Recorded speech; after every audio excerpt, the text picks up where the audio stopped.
Right beside old Unit 3 sits a shell-marked waste you see. Tanks of resin stacked with care, holding what the pumps caught there. TEPCO field 2 plans to show. One says yes, the other no. Each awaits a coming call. Neither clears the path at all.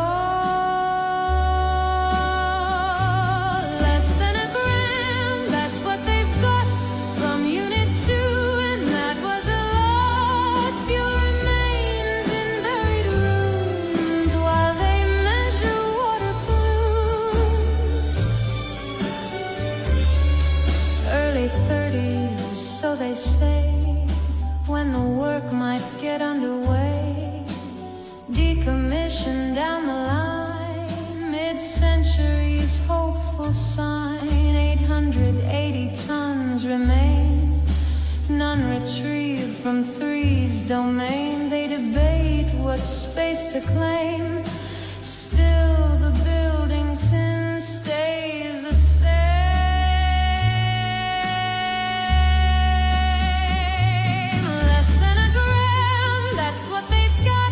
From Unit 2, a careful shot, not from 3, not from 4. Still they work around the door, less than a gram. Still asking for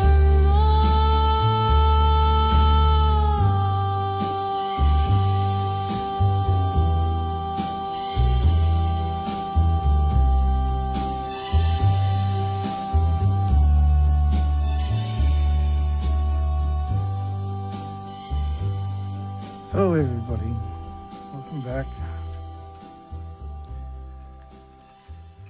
I listen to that song, man, so many times. He's got 100 views on that song. That's his song. 100 views. On that song. 100 views. And if I don't play it, it'll probably get no more views, which is absurd.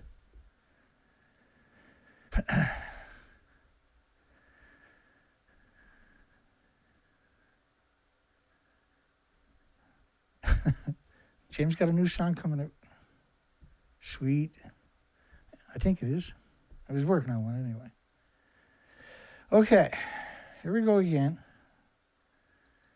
We're kicking ass. We're winning the battle. I think we got 7. Tonight we'll have like 8 hours on Chernobyl this week. And 5 shows. And we got I got nothing to say. We got, I think it is 530 views or something this week. It's pretty good. for this little rogue group of people on the planet fighting back. It's just important stuff, so it doesn't really matter, I guess. I'm this guy. You can call in 709. We're in Canada. We don't hide away from anybody. We show our evidence. We're open for debate.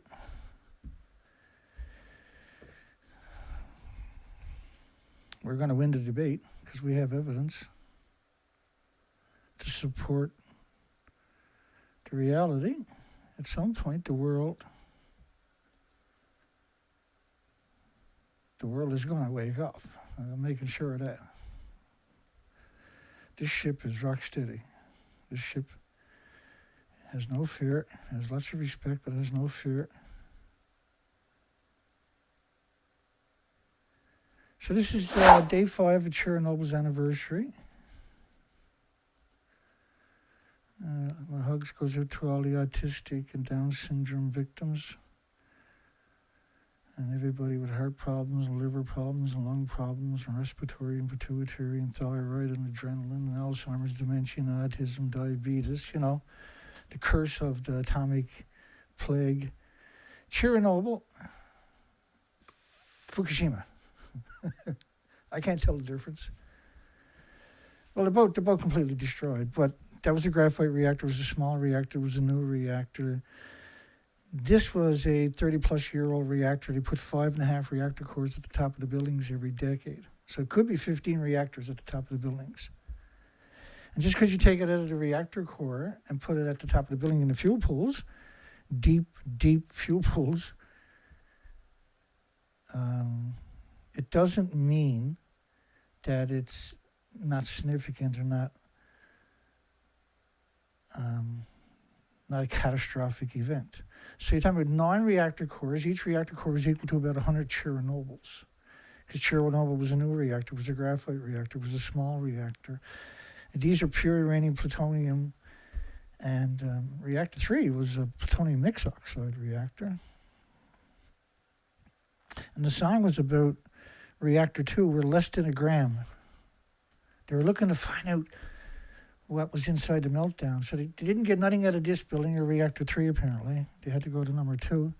Spent $48 million making a fishing rod when all they had to do was take a big ball, like the fishermen use for salmon fishing, a great big 10-pound ball or something, a lead, and wrap it in duct tape. Just fucking toss it out there. They would have saved $48 million, and they would have got a lot more in their samples by orders of magnitude. So this is one of the shittiest jobs you could have got at Chernobyl, getting in a helicopter, because all 600 of them died. And for what? So the nuclear industry can live on in deceit and deception. This is just a small, tiny fraction of the nuclear wasteland in Chernobyl. And you can see how dilapidated everything is with time and the gamma shines and neutron bombardments, the alpha rays, the beta rays, the X-rays. And the X-rays are created from gammas, alphas, neutrons, and betas emitters. They pulse energy. Each of those atoms, isotopes, are pulsing energy almost at the speed of light. And you'll hear the crazy lunatics in the nuclear industry talking about certain isotopes. Well, it's not the fastest isotopes, so it's not so bad. But they're all almost at the speed of light. So they're going to wreck chromosomes and cells and DNA and genomes and cells, molecules, and brain cells. And every second, they're pulsing energy in every direction. It's an explosion in your body, and it's not just one. It could be hundreds of thousands doing it. Your body has to attack every one of them with blood cells for the rest of your life and repair the damage every second for the rest of your life, and that includes for the species. This industry doesn't have a right to exist. There's no way that you can win that debate that they have a right to exist. They're the opposite of what should be on our planet. It would be like if you thought about the perfect weapon for an alien race, come here and release a plague on your planet that you can't see it or smell it or hear it or feel it or taste it or touch it or perceive it, and it slowly sterilized and exterminated all the species in increments over 80 years, 90 years, 100 years. That would be nuclear power, the emissions from those facilities and those fuel pools. The fuel pools are still splitting atoms from millions of homes and businesses, and they're surrounded by farms. They're doing it on purpose. They're assassinating the entire species and the biota and the bacteria on purpose.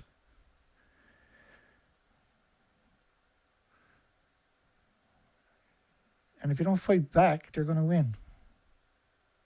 They've already won. For 8 million species at least. You got to fight back. You got no choice. And you have every right. You have the moral high ground.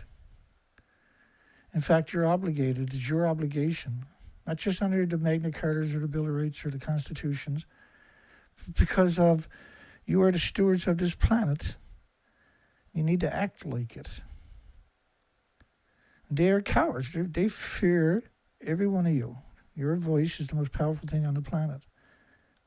And you live in that magic one moment in history where you're about to lose that opportunity through AI of being able to speak out. You're going to lose that opportunity within 2 years. We got to bring the war to them. I am good to go. I am game on. Let's talk about Chernobyl tonight. We'll talk about that again on Sunday night. So Chernobyl was a pretty big bang. They actually sent people up there for 25 seconds to pick up a chunk and throw it over the roof. They jacked them off the street with machine guns because it's like a banana and a potato chip and walking in the sunshine. They died. All 600 helicopter pilots died, particularly the ones that got close to ground zero, which is all of them, obviously. Like the one you're looking at there, he's bringing in boron sand, and they're going to drop it down on the nuclear inferno. So they're dead that afternoon or that week at the latest. Some of these pilots fell right out of the sky down into the reactor. They died, right? And the helicopters just... And we know that they were dead because there was other helicopters in the same area and could physically see them. They were dropping dead on the helicopter, and the pilot dropped dead. All 600 helicopter pilots died. And you know well at Chernobyl, the helicopter pilots that came in and that deposited the heavy materials to try to put down that fire, which was a very different kind of event than what we're looking at now. But still, there were helicopters, and the pilots all died from radiation exposure. What? Radiation exposure. That's one way to put it, I suppose. A lot of these helicopters and vehicles were only used once, and they were so radioactive, all you can do is winch them on a lorry and take them there and drop them off. It was heroism. During this operation, 600 pilots are fatally contaminated with radiation. All of them will die. But their efforts only buy a few days. Although it has been covered over, the fire still isn't out.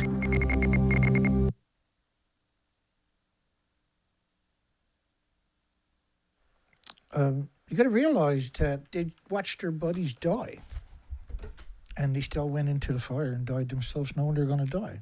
This was heroism. They had no concept of nuclear. That was kept hidden away from them, like us and you. I went out and grabbed it. I went out and seized the most visible spot as an anti-nuclear activist that I could find.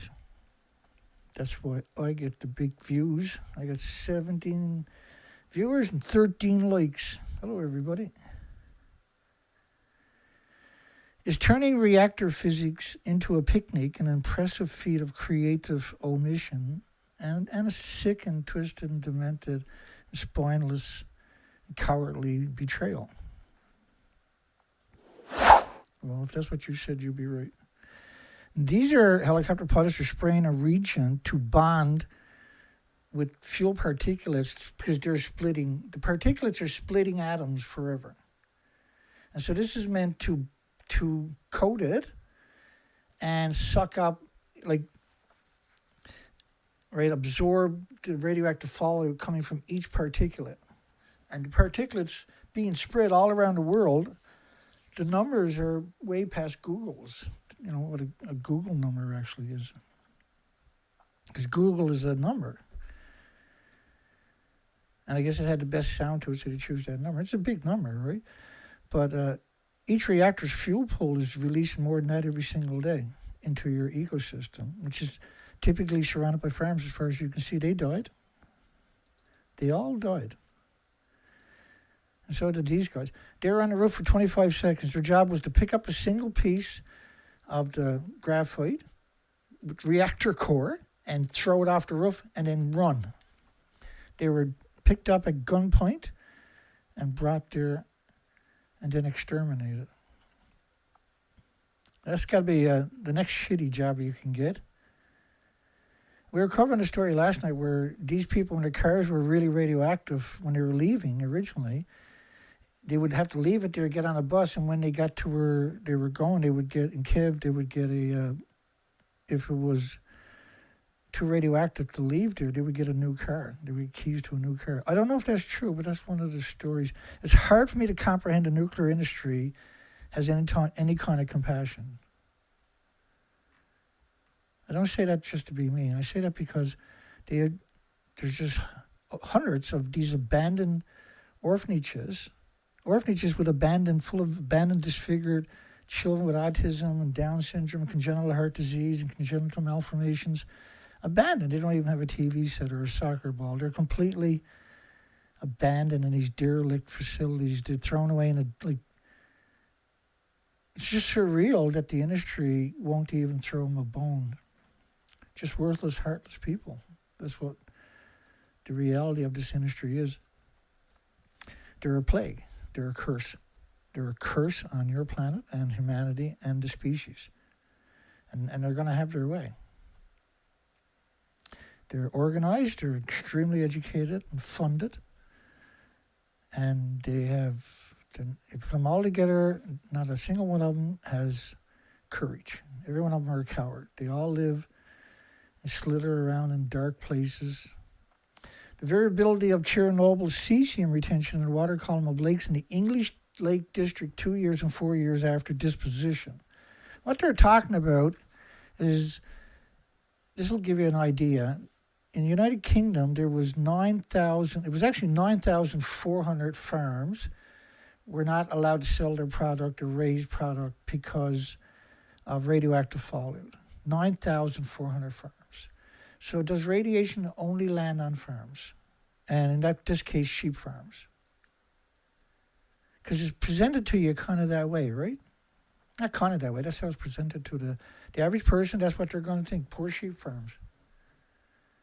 Not comprehending that in order to contaminate 9,400 farms. So if I give you 9,400 tractors and you got to keep track of the keys and give them out to farmers every day, you would lose your mind, right?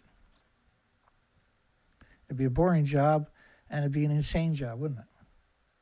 As fast as you can get someone to the counter, you got to give them a key so the farmer can go to work every day for the rest of your life.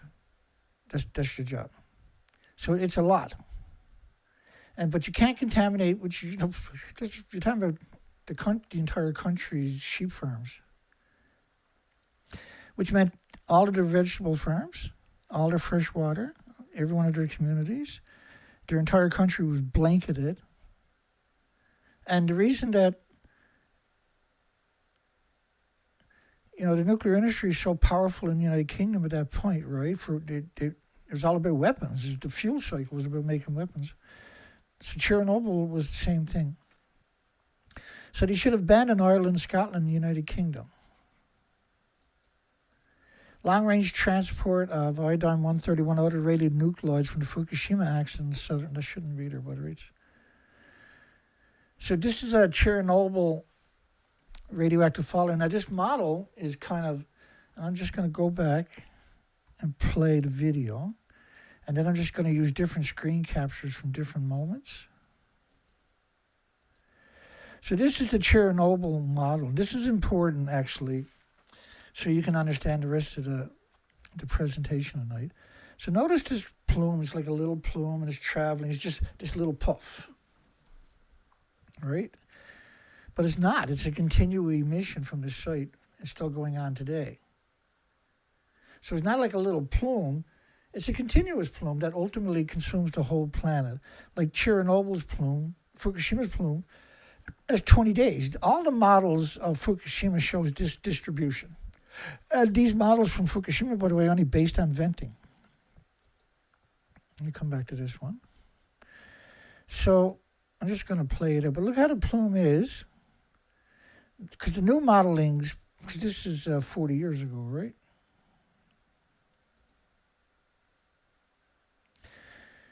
And I'm going to speed it up, actually, to 200%. There we go. Now, notice how this kind of does a wrap. So everything it touches is coated. Think about that statement. And so as it starts wrapping itself in like this spiral, remember, everything it moves over is being heavy radioactive fallout. And so they didn't want, this wasn't accessible to the average person, or 99.999% never had access to this radioactive fallout model until the internet showed up. So as you see this wrapping around the planet, it's not covering the entire planet, right? But here's what it would look like ultimately is after 20 days and 21 days of Neptunium-239, it decays to plutonium-239 every 2.5 days, 50% of it. So by the day 25, almost all of it is plutonium. It's a continuous plume, right? And this was another model of Fukushima. Now, this was based on venting, not the actual meltdowns, not the lost inventories. They've never acknowledged reactor 3 and 4, for instance, at Japan. It's absurd. So you have day 20 coming up here in a moment. This is day 20 right there of radioactive fallout. This is actual cesium-137 at 1 million to 10 million atoms per cubic meter of air, covering the entire planet. This is day 30, 31. It's so important that all the models of Fukushima show this particular attribute. Let me put this at...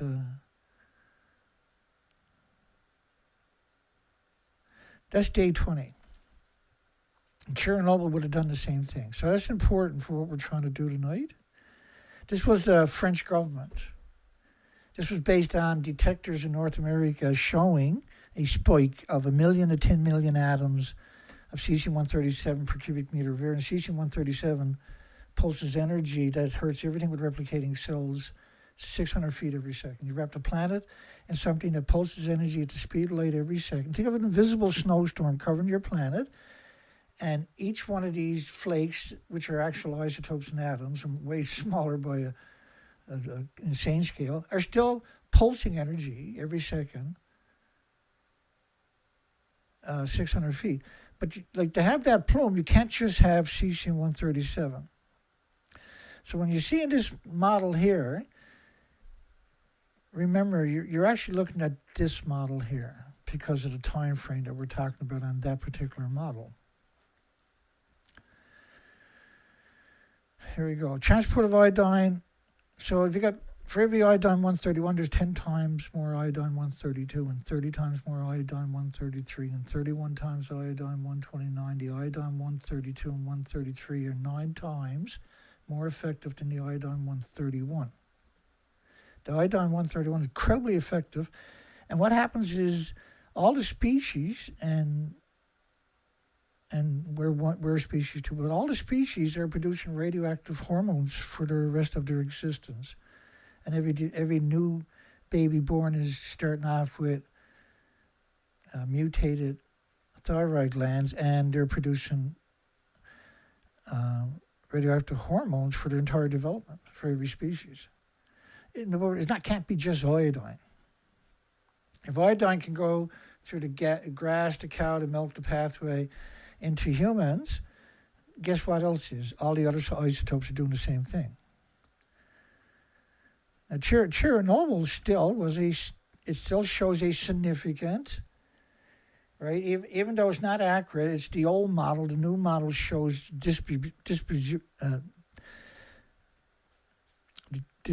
I can't even pronounce it. What the hell is going on tonight? Distribution. Let's keep going. There's so much information all the time, right? And you're trying to provide documentation that helps people make informed decisions and can influence policymakers and investors to turn away from this atrocious and hateful industry. This is a hateful industry. The people on the roof are not nuclear academics, nuclear students, nuclear universities, nuclear companies. They're people eject off the streets. The industry would never go out there. You couldn't force them out there. They'll kill you. They'll pick something up and crack your head open with it. And these are cowards. But they know they're a dead man if they go out there, and they know that's the only option you got, and they'll do it. The minute you turn your back, these chicken necks will pick up a great big, back in those days, a typewriter and smack you in the head, and they'll run away screaming like little, "Mommy, mommy, mommy." Aspects of environmental monitoring by the British nuclear fuel following the Chernobyl. Now again, British nuclear fuel is the the government in the United Kingdom, in UK, Australia, UK, Scotland, Ireland, is in particular we're talking about here. Sheep farmers still stuck under a Chernobyl cloud, 2009. Almost 9,000 farms and 4 million sheep were placed under restrictions. It's absurd that any of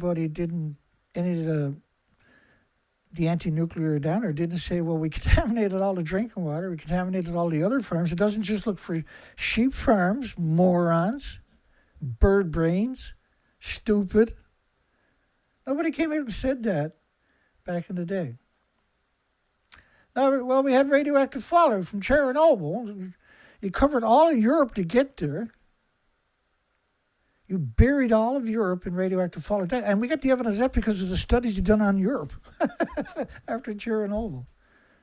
We covered a lot of that on Sunday night show, right? It's like 500 academic studies. We're locked and loaded with evidence. We are not playing games here. This is not a game. Bust my ass every night to get here and educate as many people as can find me, because I'm hid away, clearly. In total, almost 9,000, it was 9,400 farms were placed under restriction. No, they were locked down for decades. And the government would buy the sheep off them at so-called harvesting time, and then they would destroy them. But they didn't destroy the isotopes. They incinerated the animals, released the isotopes back into the environment.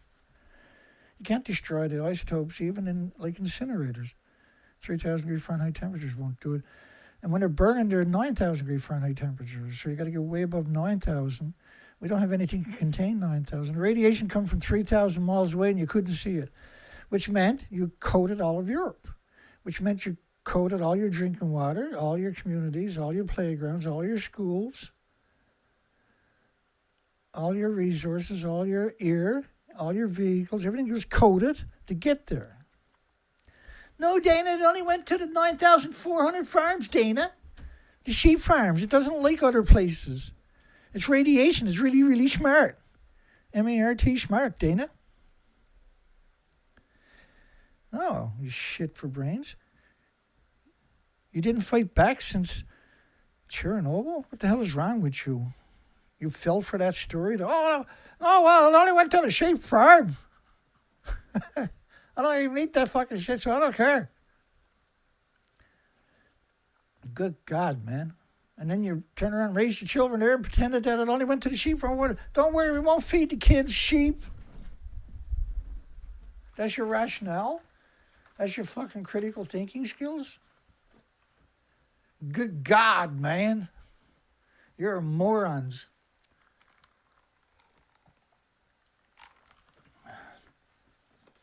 Captured your whole fucking lives. All you can do is stand up. Fight back. By educating people. And these shit for brains would have been dealt with a long time ago. Now you got it all on our shoulder, and they almost got the planet extinct. You know, every whale out there emaciated. Death stage starvation. 2-3 years ago, nothing left out there, not a single whale on the entire planet. If you go look through my thumbnails and watch those videos, my live streams, 7 videos in a row of emaciated whales in the last year. Every video 2 hours, 3 hours long. I'm nothing but emaciated whales. You're gonna deny this, and you're gonna keep denying this is happening. Particularly the nuclear industry, they're happy with it. That's what they knew this was where it was going to end up anyway.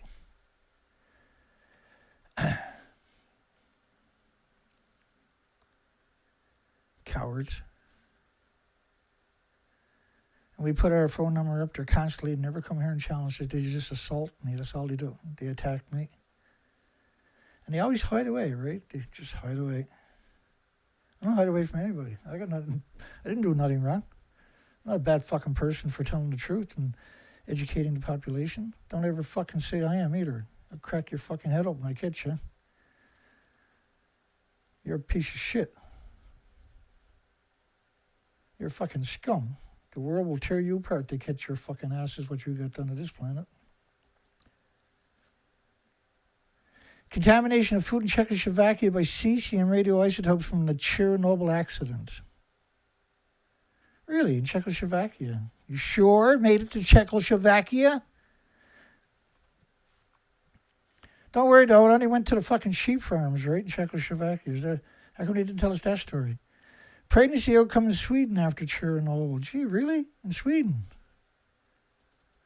Remember those radioactive fallout models, the other ones I'm showing you, where the old model, the new model shows the whole planet in just a small amount of dispersal. It's insane. It's the only pollution on the planet that will cover the whole planet and then will destroy everything in the ecosystem for millions of years. What part about that is so fucking difficult to wrap your minds around out there? I'm not saying to the regular viewers. Hopefully they're used to me by now, know the difference. And when you see the word cesium with an A, that's the British. So the British had a huge influence in that study. Right, to bring the scientists from some country over to their country, and they'll fund the study, and then they'll use that as justification for more nuclear power. Oh, it wasn't so bad. It only went to the sheep farms, Dana. Oh, okay. Chernobyl fallout in the Shakespeare Bay region. In fact, I'm going to do a Chernobyl show every week now for months, because they fucked me over for the anniversary videos so bad. I got no views. So I'm just going to make it part of my weekly shows forever now. Every week we're going to do a show on Chernobyl. The surreal metaphor of Chernobyl is like climbing a mountain, eating potato chips and bananas in sunshine.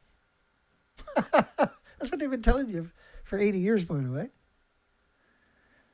Sleeping next to somebody, flying on a fucking airplane. Could get a bit rowdy here tonight. Chernobyl's 40 years of misery, just a million more to go. World's worst nuclear accident. I got 131 views on that one yesterday. That's pretty good for Dana. I know I've only been doing this for 25 years, but world's worst nuclear accident, Fukushima. Chernobyl. They called Chernobyl the world, and they did. They never stopped doing it for the last 2 weeks. Every time you see the word Fukushima or Chernobyl, right away within the first paragraph is world's worst nuclear accident. Fukushima is worse than all nuclear meltdowns combined, all nuclear weapons combined, all dumping in the ocean combined. You lost 30 years plus of inventories, for fuck's sakes, out of 4 massive plutonium-uranium reactor cores. You're guaranteed an extinction event. That's what we showed in our research expeditions for 6 years. The brutal. How nuclear industry turned Kyle Hill, if that's his real name, Mr. G.I. Joe, autistic kid in a man's body, into a weapon of mass destruction. He is. He just lives every video. It's like he's like a 9-year-old child acting for the first camera you've ever seen, and he knows it's a camera and that people are going to watch it, and he's goofy and stupid and moronic. And he's got a whole bunch of people supporting him and backing him up and making it happen, tying his shoes. Billions to seal Chernobyl's tomb, nothing to soothe the thousands of maimed and disfigured children. Like, if you want to understand it, you got to watch that stuff. You got to learn that. That is a weapon. Each one of these videos are a weapon against this industry. And I do believe strongly that the person that is going to tell these stories should be a little rough around the collar. Seeing as we got an extinction event of every species, I think it's kind of appropriate that you get people into the right kind of motivation. On YouTube, Chernobyl fallout in the Shakespeare Bay region. What? All the way to Shakespeare when he fired all that depleted uranium munitions in testing? Well, all those dirty bombs in Shakespeare Bay. No, that wasn't Chernobyl. That was just military shooting dirty bombs all over your own country for practice until they get down to the brown people's countries and do it. The A-10 Warthog shoots 1.5 tons of dirty bombs a minute. But don't worry, you got to protect those A-10 Warthogs, because if a terrorist goes there and gets their hands on one of those 12-inch bullets and comes to your country and wraps some explosives on it and blows it up, you got a fucking dirty bomb in your country. You can't use your city anymore. You can't take the chance. You got to go down and kill everybody in the Middle East with dirty bombs. Where's the logic? Like, people, I remember people used to say to me, like, Dan, it's a depopulation. It's an extinction. It's an extermination machine. They're not targeting humans. They're targeting the bacteria, the fungus, the biotas, the phytoplankton, the bases of the food chain, the oxygen chain, the carbon sequestration chain, and everything else by proxy. And your water, and particularly your water. Because we're all tied to our water. If you poison that with the right material, radioactive fallout, and UN is doing it. UN is the coordinator. ERPA, Honest Clarity, IPRC, International Atomic Energy Agency, UN itself is the orchestrator behind all of it and the cover-ups. You need to get your fucking acts together on this planet and get busy. Contamination of Australia's soil with cesium. If someone heard the word cesium, I want to kick a nuclear scientist in the gonads. Contamination of Australia's soil with cesium-137. We got to bring back the old days when we used to sort pricks like this out.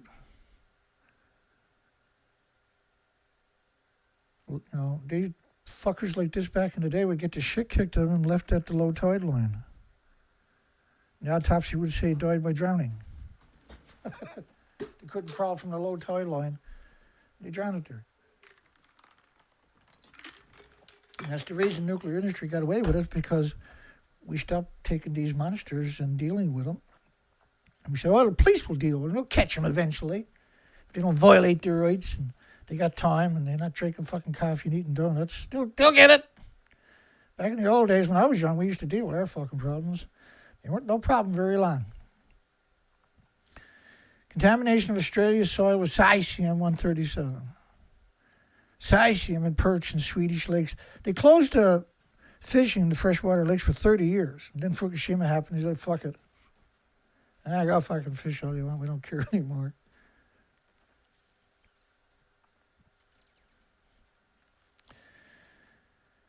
This is the atomic plague you're looking at.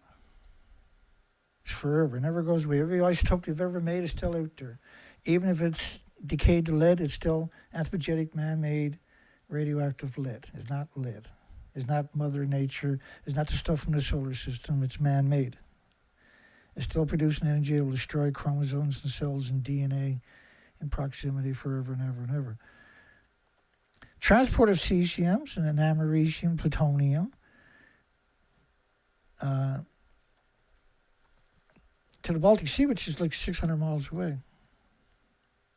Could it make it there? Hell yeah. It made it everywhere. Chernobyl fallout in Finland. Hot areas, which means it's hot forever. It's not hot like for a day or a week or a month or a year. It's hot forever. Attacks everything with replicating cells forever and is vicious. Chernobyl? What Chernobyl? Okay, slaves, you are here to die.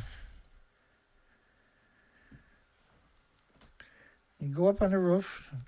All day long this was happening. These are the Chernobyl 50s every 20 minutes. They send a group of Chernobyl 50s up on this staging area. So your job is to go out and pick up a graphite off the roof and throw it off the roof. If the man who got the graphite drops dead, you pick up it and finish the job. And then you come here and you go home, You get your shot of vodka, and get on your bus and fuck off and die. You have sacrificed your health for the nuclear industry to continue to destroy humanity. Job well done. And by the way, thyroid radiation, if you got thyroid radiation, you're making radioactive hormones, but you also be making radioactive stem cells because you're going to have a skeleton. You're not going to have just gamma in the thyroid. You're going to have all the other emitters, and they're going to be in your bones. So that means your thyroid is filling up your pituitary gland with radioactive hormones and your adrenaline gland with radioactive hormones. And your stem cells are building your body with radioactive stem cells. How do you think that's going to turn out long term? It's not just cancer. Your immune system is permanently compromised on top of that, so you're way more susceptible, and all the species are, to pathogens and viruses who are normally harmless. All of a sudden are lethal. Iodine-131 other radionuclides in environmental sample. And what you got to try to take away from this is they studied every facet of radiation, and not just Chernobyl. They do it all year long anyway. They study because everything is contaminated. They need a paper study to downplay it. Iodine-131 other radionuclides in the environmental samples collected from Ibaraki, Japan. Well, you'll never find Chernobyl there. But even today, if they find radiation in Japan, they'll say it's from Chernobyl. You'll see that worldwide. But what Fukushima done was holy smoke stuff. I'm not saying Chernobyl is not bad. Holy smokes, I'm not saying that. And if you go back and watch the part 1 of this number 5 series with number 5, you'll get around 500 studies, and you'll really appreciate how they studied everything in the ecosystem because everything got contaminated. Everything got contaminated. The bacteria, they studied the bacteria and the fungus and the guts and the intestines of every species, for instance. They studied the species, everything about the species. They studied the bacteria, the fungus of the species, and they studied the bacteria, the fungus. They studied the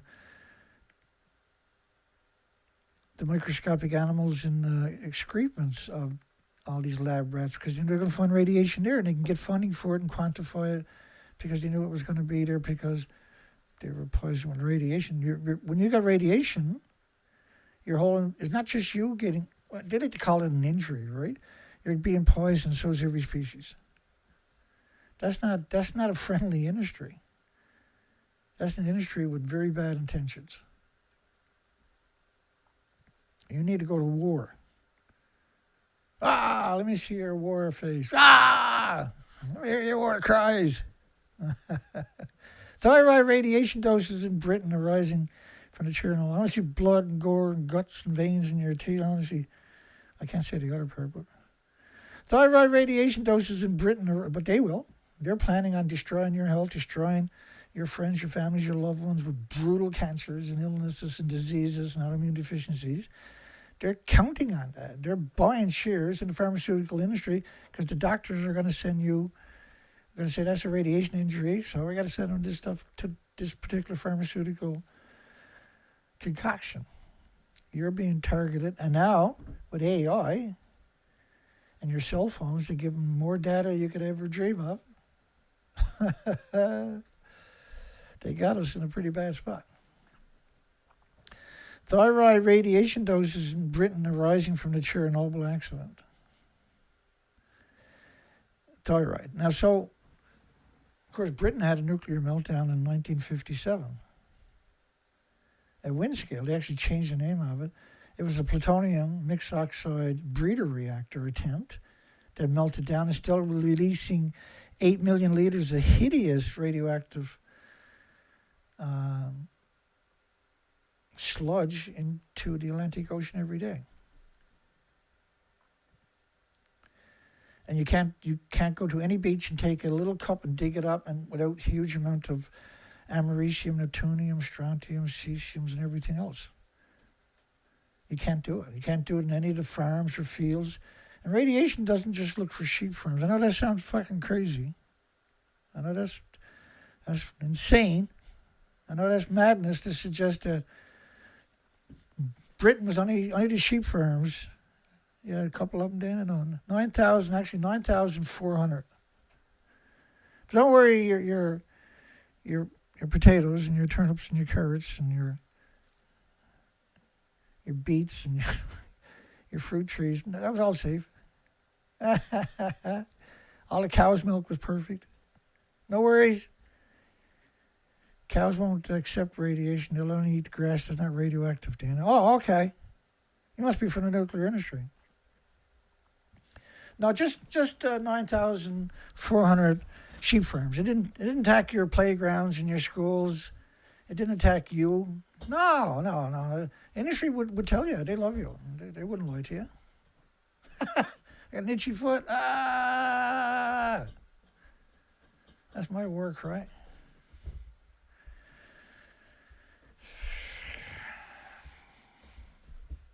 Busted up again today. Sucker, man. There's so much I would love to do, right? I would go wild in this industry if I was given an opportunity. I'd litigate everything out there. I wouldn't hesitate. I got them dead to right, too. I can see 1 million of them in the first year losing their degrees and having criminal charges. No problem. That's how they should be attacked, too, right? They should be attacked. They should everybody in the nuclear industry, like the new students coming up, should be immediately trained not to hide the effects, and then they should instantly, as quick as they graduate, replace all the senior government and senior nuclear industries positions, because they're firmly entrenched kind of corrupts. Their corruption's so entrenched, they have to be litigated. They have to be, and they can be. They have committed crimes against humanity. They can be. It's not illegal to poison you, but we have to reverse that. It's poison. Once we recognize it as a poison, then it's illegal. They won't recognize it as a poison. See, otherwise they could murder your loved ones in your hospitals. Because we're really good at letting them kill us. That's what we're good at.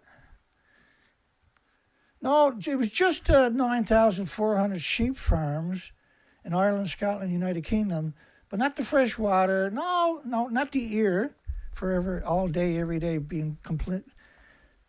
So the people down there have huge doses in that country, and that causes huge mental health issues too, right? Because you're producing more white blood cells than red blood cells, and red blood cells carry oxygen. So when a person's drunk, for instance, they're drunk because they're displacing oxygen. The red blood cells, which carries oxygen nutrition, they're displacing that with white blood cells. And that's permanent. And so if you're drunk, if you have the effects of being drunk all the time, then you're more likely to do what? Do stupid fucking shit, right? And so it's easy to control a population that is poisoned and don't have their faculties to rationalize their critical thinking skills. Or, well, the kids born, going through high school today, they can't fucking use a pencil. Right? They can't write. It's not an accident. So 9,000 farms. You got to have some pretty big balls to come out with that story, haven't you? No, it was just fucking farms. The water's okay. You're fear-mongering, Dana. It was just 9,400 sheep farms. Everything we didn't use the sheep, so everything's good. It's all good. See, we didn't eat the sheep, Dana, so it's good. Stop telling people the truth. As long as they don't eat the sheep, they're fine. Bah. As long as you don't eat the sheep, life is going to be wonder bars. Well, that's pretty fucking reassuring to me. So if I don't eat the sheep and I'm in Britain, I'm best kind. Do you know how quick you can win that fucking court case? And now that I'm already gone down that hole of swearing, Carson, shouldn't I curse? Shouldn't you curse? Shouldn't we all curse? And cursing is just an act of frustration, right?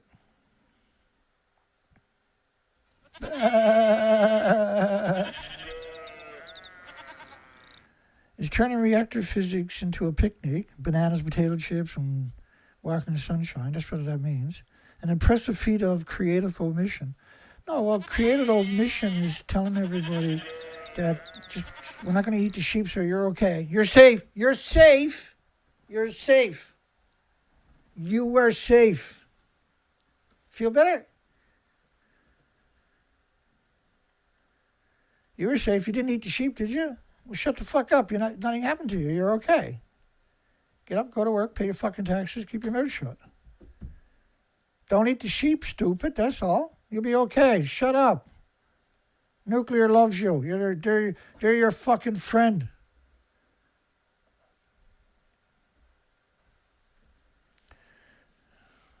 How's Timmy doing? I know he got autism, but it's tough. It happens all the time. Every street got a kid with autism, Dana. It's normal. They didn't eat the sheep. That wasn't caused it. If they ate the sheep, maybe, but they didn't eat the sheep. The sheep were kept locked up.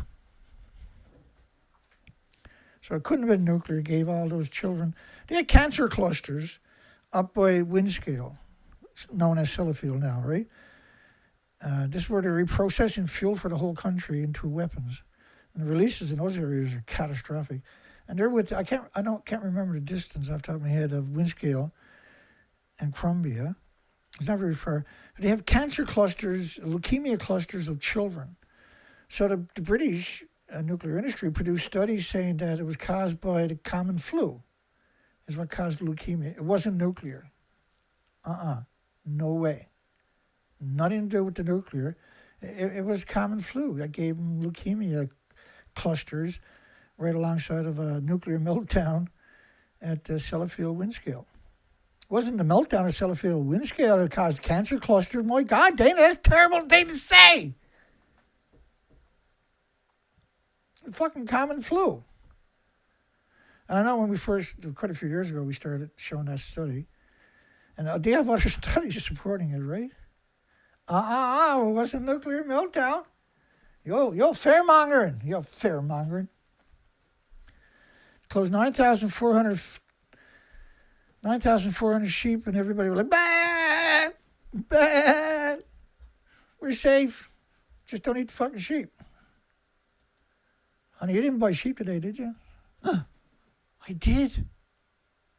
You didn't cook it? No, I didn't. Oh my God, what are we going to do? We got to get it out of the house.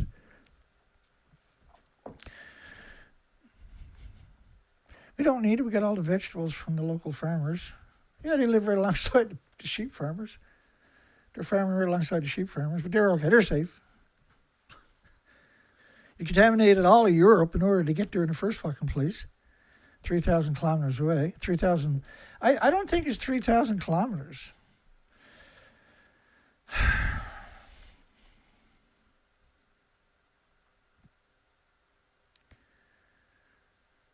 Let's go over to the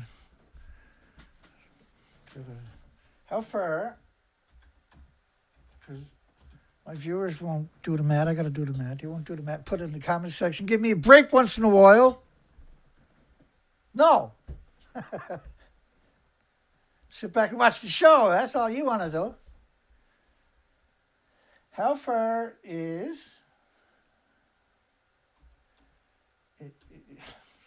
Chernobyl from UK? Come on, baby. Come on, baby. Come on, baby. Come on, baby. Oh, here we go. Here we go. It's going to happen. It's really happening. It's 1,300 miles. The distance from Chernobyl to the United Kingdom is approximately 1,300 miles by air. 1,300 miles? Well, I guess, how big is... UK's not that big, all things considered. So it's not 3,000 miles. I thought it was 3,000 kilometers because I had looked at it before. And of course, you can't really trust the search engines anymore. Let me do this. Let me just from Ireland or Scotland.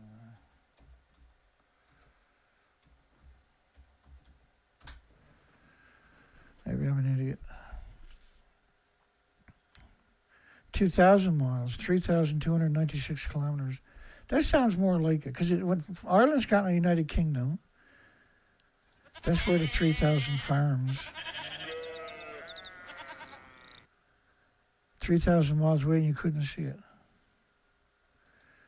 Really? If you could, you would have ran away screaming even today.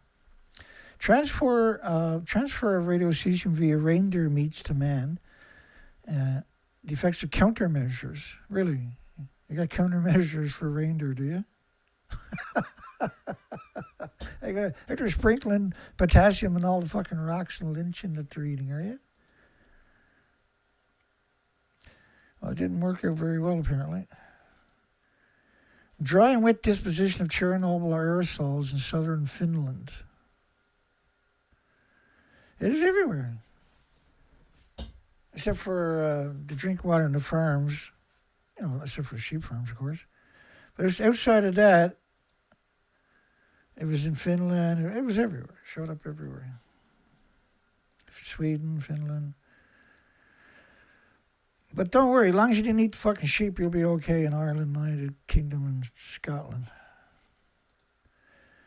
Like, telling lies is just, that's what they're, like, they already got packaged lies to tell anyway. Everything's already pre-packaged, ready to go. Times have changed. The industry learned after the first one how to be extra evil.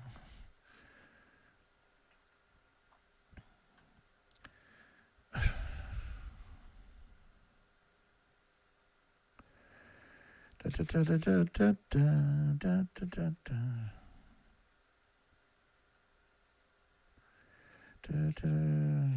the F word, Fukushima. Hi, Kevin. Kevin Blanch in the house there. Yeah, it's pretty sad what we done to United Kingdom.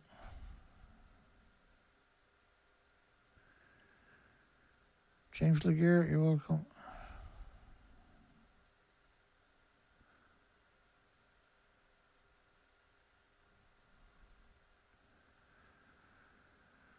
Kevin was getting his pacemaker worked on.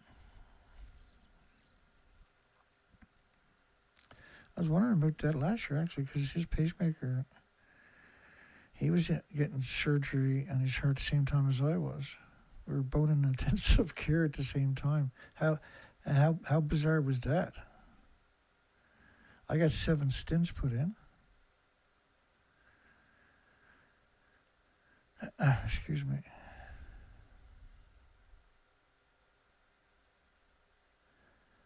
I'm having a few problems there, it looks like. Changes in thyroid cancer incidence in Scotland post-Chernobyl. They had a huge Down syndrome in Scotland too, didn't they? Yeah. Uptake of radionuclides by plants after Chernobyl. Changes in thyroid cancer. And that's another thing, they just... Well, if you haven't got thyroid cancer, if you didn't eat the sheep and you didn't get thyroid cancer, you're fucking okay. These are lunatics, eh?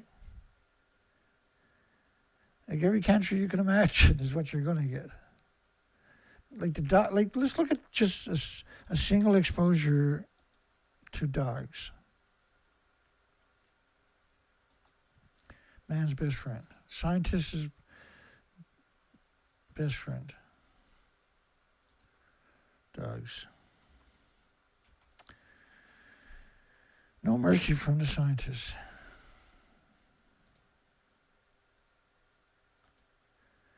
I'll get there eventually.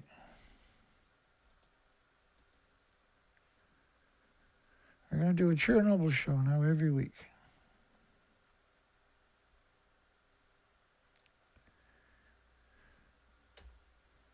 I'm stupid today. There we go, redone. That's the one. No. Oh, life's tough. Give me 1 second there.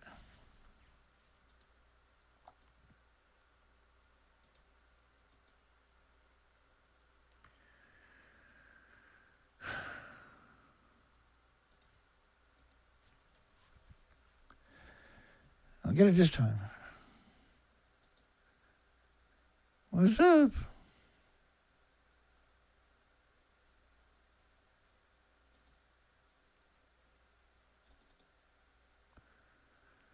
That'll work.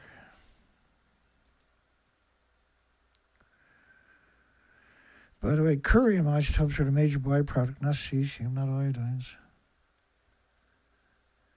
And you need lead shielding 20 times thicker than you do for plutonium. Plutonium and 144 dogs in the U.S. Navy study, they have a lot of these studies, by the way, all with the same conclusions. Death from radiation occurred 1.5 to 5.4 years after exposure, less than a year and a half later. Tumors, you have 3 different tumors. Tumors from the plutonium, 3 different tumors. Lung, skeleton, and liver. Occurred beginning about 3 years after exposure. Bone tumors in 93 dogs were the most common cause of death. Bone tumors, not thyroid. Liver tumors found in 46 dogs, the next second most common cause of death. Lung tumors, and then liver tumors. Tumors in 3 organs often occurred in the same animal were competing causes of death. These findings in dogs suggest similar dose-related biological effects could be expected in humans. Accidentally exposed. What the reality of it was that the human kidney is 50 times less efficient, not 50%, but 50 times less efficient than animal kidneys that remove from plutonium. 50 times less efficient. And all the dogs died. Now the problem is, because you can see how deadly plutonium is, the biggest byproduct of the radiated fuel, I forget about the alphas, is curium isotopes. In curium isotopes, you need lead shielding 20 times thicker than you do for plutonium, and plutonium killed all the animals. And curium is the biggest byproduct, not plutonium. And there's a lot of plutonium. But that one doesn't get any love, because that's serial killer material. That's an extinction machine, curium. And every fuel pool is hemorrhaging. The biggest isotope coming out of the fuel pool is curium isotopes.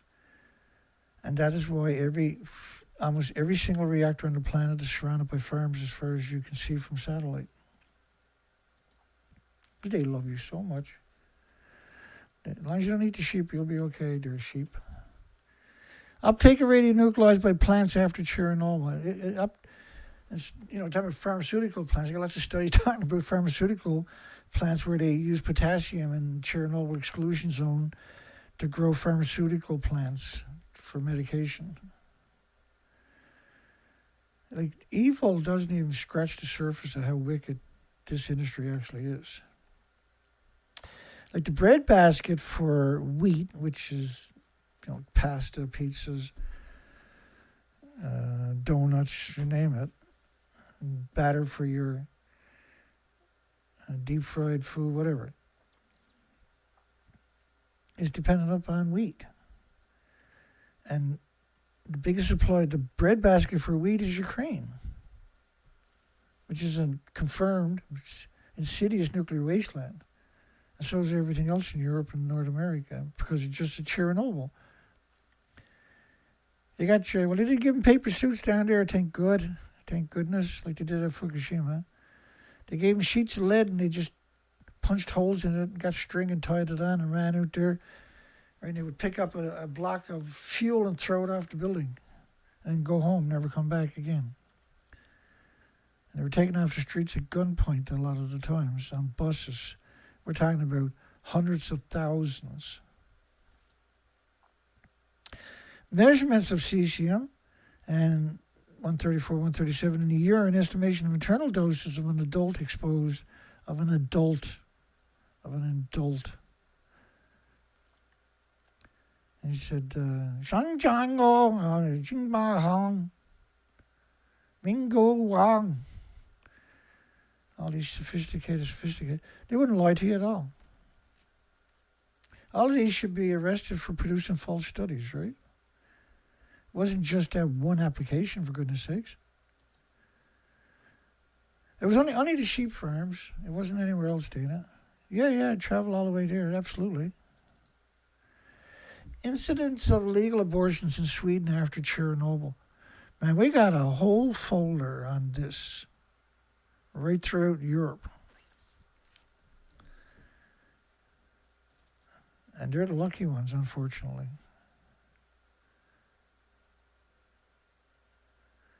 These people died. All 600 helicopter pilots died. Recent multi-tracers dating of the Black Sea sediments, recovery of the late post-Chernobyl trends of radioactive contamination. Recent multi-tracer dating of the Black Sea sediments and recovery of the late post-Chernobyl trends. Late Chernobyl trends. Yeah, you got to go up in the helicopter. Thank God I'm not going to be up on the roof. Too late, you did. Like I say, helicopter pilots actually fell into the reactor. The whole helicopter crew did. It's crazy.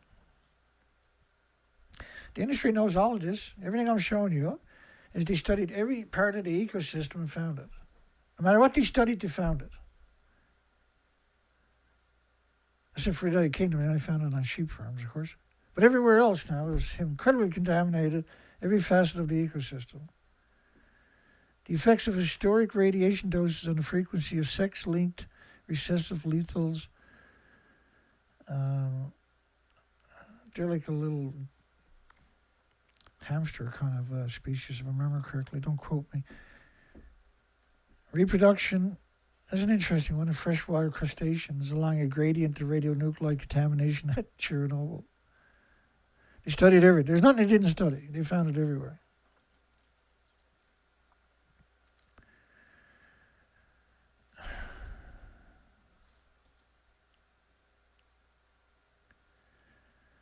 And they quantified it. They found it everywhere.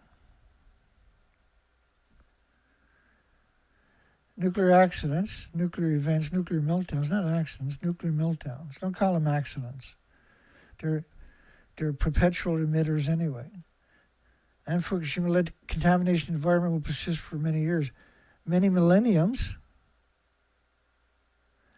And the effects on the environment remain unclear. It's absurd to suggest it, that they don't know the difference. You remember all the studies I showed you tonight? Think about this study out of Chernobyl. This is an insane study. Deadwood in the global carbon cycle. The importance of insects in the decomposition of wood. And the problem is, if the insects, there's around 1 million microscopic insects, animals, in the forest on the floor, that breaks down the foliage and the litter from the decay and this recycling of life, right? And they recycle everything, all the dead animals and dead birds and mammals and insects. They recycle everything back into carbon, into more animals and birds and biota and everything else. They were wiped out right away.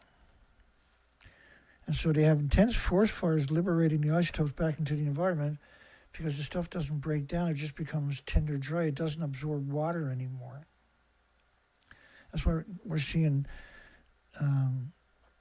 massive forest fires worldwide post-Fukushima and massive floods because the earth is not soaking up water, so the water runs on the surface. It's not soaking in like it should. The biota, the bacteria, the fungus is not there anymore to retain it. And so now it retains heat. So it's even harder for water to penetrate back into the earth because it's tinder dry. And that causes the planet to heat up a lot quicker. And you coated your planet with 36 reactor cores in one go. There were massive reactor cores of inventories in particulates that are worldwide splitting atoms as we talk.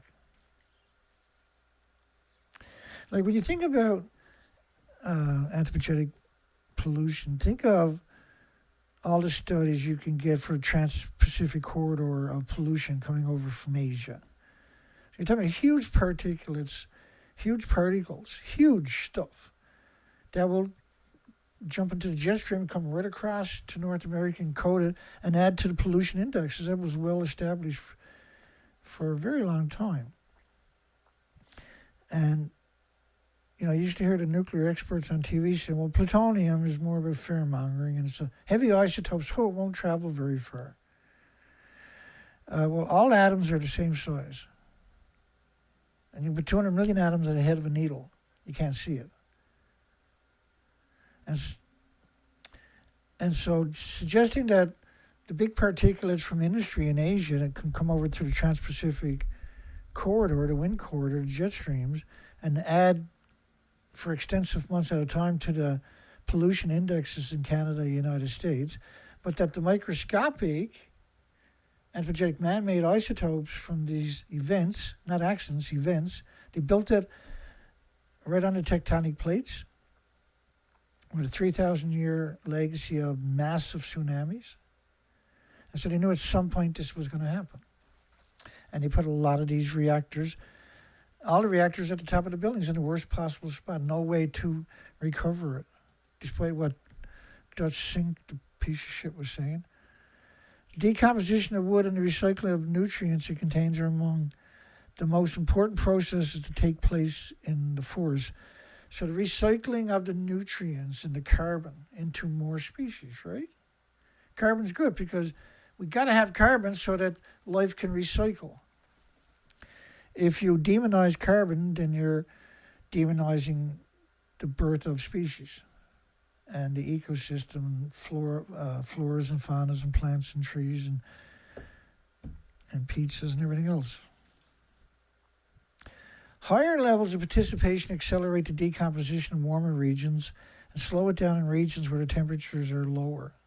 Higher levels of precipitation accelerate the decomposition in warmer regions. They're talking about the breaking down of the foliage in the litter. This is unbelievably important. This is the whole shit moment for the nuclear industry, right? They don't want you to even dream that this is reasonably perceivable. And they produce the studies. Higher levels of participation accelerate the decomposition in warmer regions, slow it down in regions where the temperatures are low. Duh.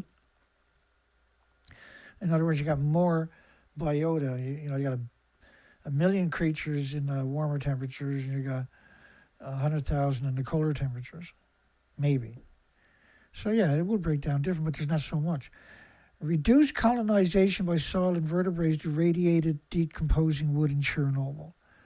Now remember, Chernobyl covered your whole planet, so did Fukushima. Wood quality ambient radiation were used to test for deficiency defenses against decomposers. So what they're talking about is how radiation destroyed the ecosystem, and the species that would normally break down the foliage and the litter in your forests were wiped out. Abundance of soil invertebrates extracted with mustard powder decreased with ambient radiation. There was less. There was more soil invertebrates under uncontaminated than contaminated wood. Soil is inhabited by a range of microbes, invertebrates that disintegrate and decompose dead wood and leaf litter. This is such an important thing. And because of that, this is why you're having the forest fires and the massive flooding worldwide. It's because you pulse evented with Fukushima's Daiichi site, 36 reactor cores from 8 fuel pools and 4 reactor buildings, and 3 decades of inventories, which could have been 15 reactor cores, 5.5 a year, a decade, for each reactor building. So if we lowball it and say 8 reactor cores, plus the running reactor, 9, that's 36 reactor cores. So you're lowballing the true numbers, see? And we know those inventories are all lost to the environment in particulate form. The fuel was particulated. And so you can particulate the fuel in the small particles, but each particle now is a weapon, a biological weapon producing atoms. It's fuel. in your environment, and it's exterminating all your species at an accelerated rate now, and particularly in the biota. And, there's another effect. You got gammas, alphas, neutrons, and betas. They pulse energy, each at the speed of light. When they hit each other, they don't mingle. They slam into each other and they change direction. So you have two objects almost at the speed of light hitting each other and then changing direction, which creates this flash, this full-body X-ray for all the species. So it's not bad enough you got gamma shines, neutron bombardment, and beta rays and alpha shines. You also got X-rays, and X-rays are very powerful. And so if you got two isotopes, different gammas and alphas, gammas and betas, you'll have that effect. But we're talking about, we particulated 36 reactor cores. So Chernobyl's forest had that same effect. So it sterilizes from gammas and neutrons and betas and alphas and X-rays, all the ecosystem. It sterilized it. And eventually the last generation died. There was nothing to replace them, right? It sterilized them all. And so now when lightning strikes happen there, everything is tinder dry. It doesn't suck up and retain water anymore. And, this big chunks will fly 1,000 feet and you got another forest fire, when that would normally never happen, except in extreme droughts for extreme years or something, right? You might see that effect on this planet. But this planet would breathe water. The forest, have you ever seen morning dew? Do you remember when you were young, you would look in the forest and see morning dew? Well, most of your forest doesn't do that anymore. And that would revitalize the forest every morning as the sun was coming up. They had a chance to, cool down and have a drink of water. We knocked out that option now for our planet. Not total, but we're almost there. We won't be able to ask the whales in 3 years. They'll be completely gone. Everything showing up worldwide is skin and bones and organs. Like the blue whales are going from 400,000 pounds, 10 transport trucks, fully loaded transport trucks, to 25,000 pounds. Showing up on your beaches. If you die at sea, they're going to sink because they have no blubber, no muscle, no fat. They really don't. The evidence is just so overwhelming now. And, the foundations that might come and look at me, I scare the fucking shit out of them. And I should. That's a good sign. That's a good thing. Because that's what it's going to take to make the world move in the right direction, is somebody that is not taking any shit from anybody. Is just going to tell the story, lay it bare, all your cards on the fucking table. That's the only way to tell this story, unfortunately. And anybody out there is incredibly offended by once in a while me swearing has been sheltered their whole life. The rest of the world is not like you. These are audio cues when I sometimes be very, very descriptive, that are necessary to embed the reality, entrench that into the listeners. Or from radiation originating, like if I want to tell a lie, I'll be like Arnie Gunnarsson and Helen Caldicott, where your whole, if you do a 1 hour interview or 1 hour talk, your voice never changes. You don't get excited about anything. You're very calm the entire time. That works on the chicken necks a little bit, right? The industry itself, because they don't want to be faced with the reality of what they've done. Right? They get upset. They threaten me because when they can't handle that conversation. They're used to everybody knuckling down, bending the knee, and kissing the ring. These are serial killers. They have no rights whatsoever. They don't deserve to have any rights. There's nobody in the nuclear industry, in the upper nuclear industry in particular, no academics that are doing these studies have the right, have any kind of right to work anywhere besides in a sewer system. And the people that are working in the sewer system, unfortunately, are great people.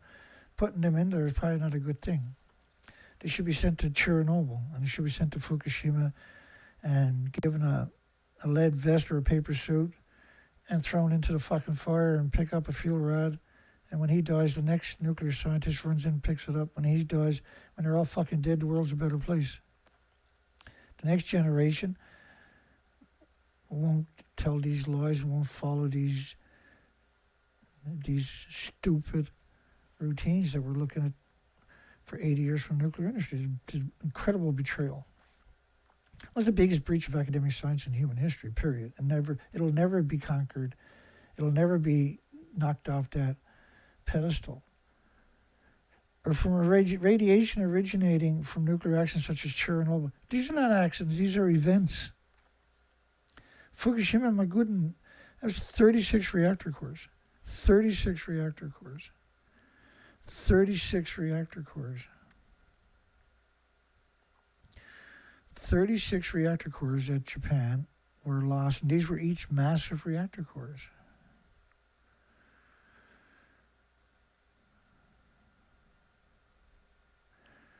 Yeah, Helen Caldicott and Ernie Gunnarsson, there's a special place in the bowels of hell for those friggers.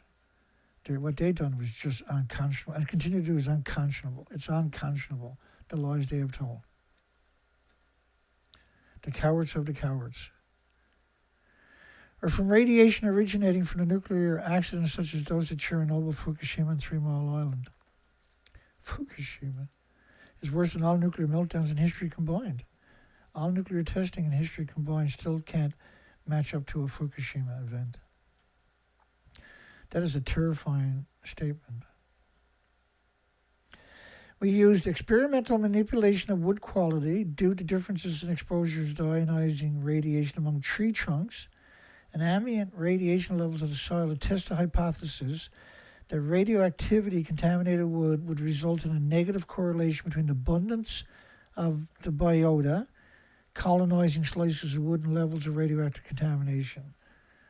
And what they found was they extracted soil invertebrates underneath the decomposing wood, which meant there was biota there, using mustard gas diluted in the water. The abundance of soil invertebrates extracted was highly repeatable at study sites, control sites, and decreased with increased radiation and total dose measurements.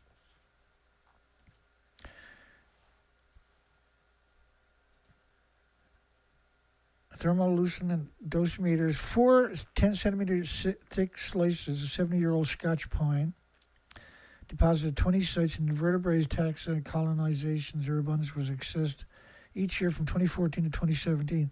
But Fukushima now has been, even in Chernobyl, anywhere else on the planet, has been a dominant isotopes. So you needed to do a study pre-Chernobyl, right, to really appreciate the significance of what was going on. It's much worse than even this acknowledgement is. Finding implies the abundance of soil animals colonizing wood slices were dependent on background radiation. Radioactive contamination of wood and interaction. So they're talking about carpenters and spiders and stuff like that. They're not actually acknowledging the fact that the biota is gone, the million microscopic animals. But they are acknowledging that radiation wipes out the ability of species to live in the soil. And where does your food grow? In soil? In contrast, there were few studies investigating the effects of radiation on soil, microorganisms, and vertebrates, despite these playing important roles in decomposition and hence in ecosystem functioning.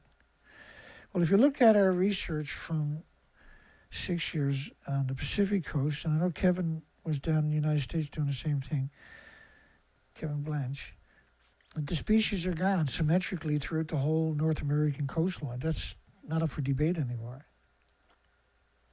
I done from Vancouver to Alaska for 6 years, 4 to 5 months on the year without coming home on the ocean, and repeated the study every year to see if the species to your left recovered, and they didn't. So it's not just for your forest, it's your entire ecosystem. In contrast, there are a few studies investigating the effects of radiation on soil, microorganisms, and vertebrates. No, there's not. I can show you an ridiculous amount of these studies on microorganisms and vertebrates, despite them playing important roles in decomposition, hence in the ecosystem functions. Again, they're not even looking at the, yeah, well, you mentioned the microorganisms for the first time right there. If decomposers are eliminated, reduced in abundance by ionizing radiation, it can have a significant impact at the rate of disappearance of organic matter, the foliage in the litter, breaking down, and the biota ability. Because like an ecosystem got absurd amount of creatures that are recycling, right? Like there's a lot of species only live for a few weeks or a month or two in the summertime, right? And they produce a lot of eggs in that period and everything else. That all that goes away, and you're breaking the food chain. And now we're in. Everybody's in a great big bus traveling at 200 miles an hour towards a great big brick wall. Because without the species, there's not much hope of having any kind of. We're in the dystopia future right away. The robots have been conquered now. The marriage of the hydraulics and the computers have now, for quite a few decades, but now they've really mastered it, and they have AI as a weapon now to do the hard work for them. If decomposers are eliminated, and that's what Elon Musk is doing, he's saturating, I don't know how many, don't quote me, I think he's trying to put 40,000 satellites up there. And then everybody talks about how great that's going to be for navigation. And I keep saying to myself, well, he's building humanoid robots, so he's going to have AI right around the entire planet in short order, within a year. Now he'll be releasing.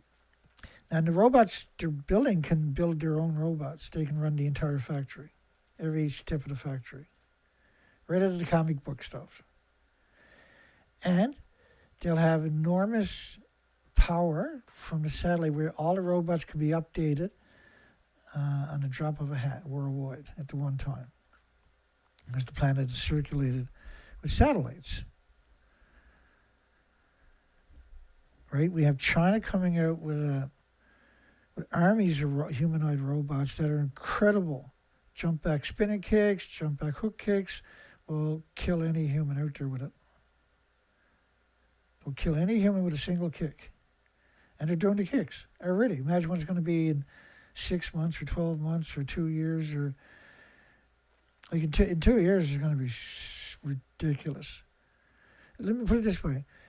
If you wanted to demolish your house in 2 years, you can buy these robots and they'll go in and they'll kick the house apart. Or they'll break every 2x4 in the building one by one. And they'll do it with a mathematical precision that'll blow your mind. They'll be like matchsticks. They'll go just tear your house apart in a few hours. And then they'll smash the house up with their foot stomps and their fist. Right? And they'll break everything into size. They won't be using saws. They won't be using hydraulics, the conventional. They'll be just using their arms and their feet to bust the house up. So, like, if you look at people who go to court for assault, well, there's assault where they use their fist, and there's assault where they might have used a baseball bat or a 2x4 or a rock or an object, right?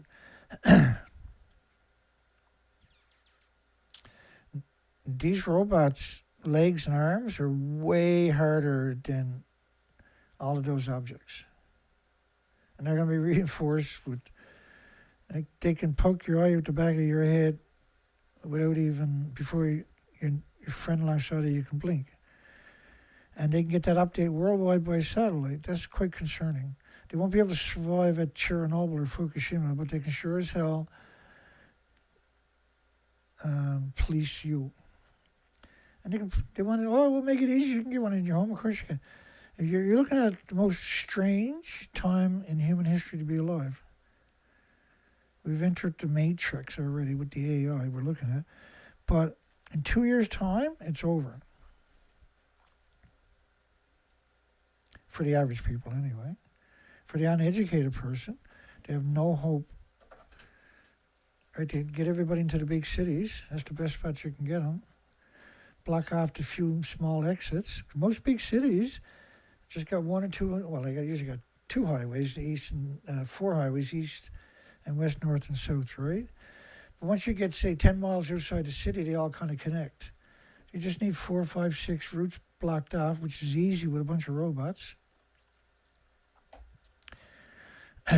You got 10,000 robots on each road, and they'll just punch a hole through your car engine when you're forced to stop.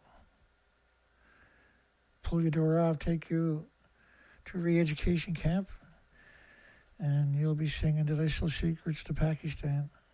like everybody else on this planet.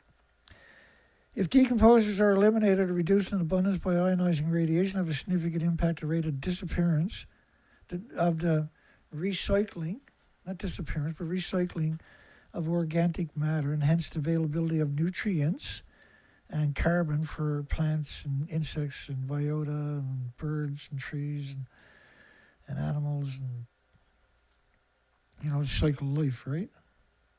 Was that deceptive to you when they wrote that stuff there? Decomposition recycling is an important ecological process that accounts for the recycling of organic matter and plays an important role in the carbon and nutrient cycle. But you can't have anything without carbon. Nutrient comes after. Carbon comes first. Carbon structure.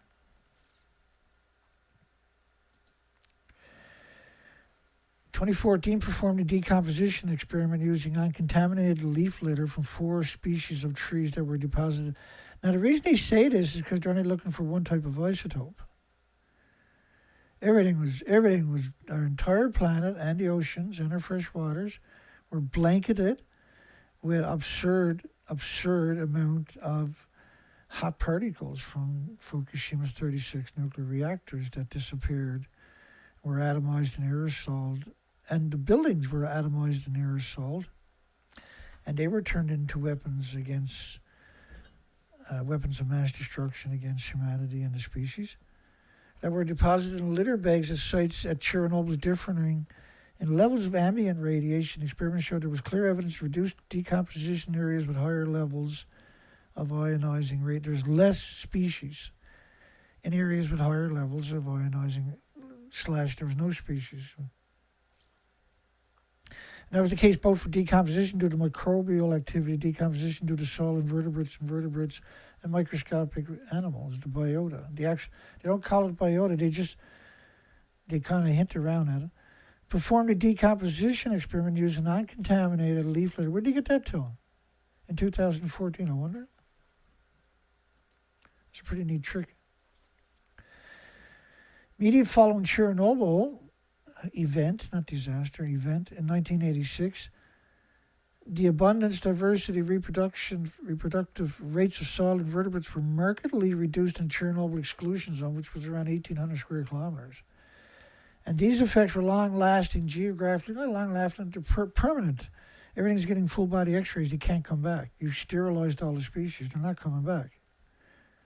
And geographically extensive, with the effects clearly visible for many years after the accident.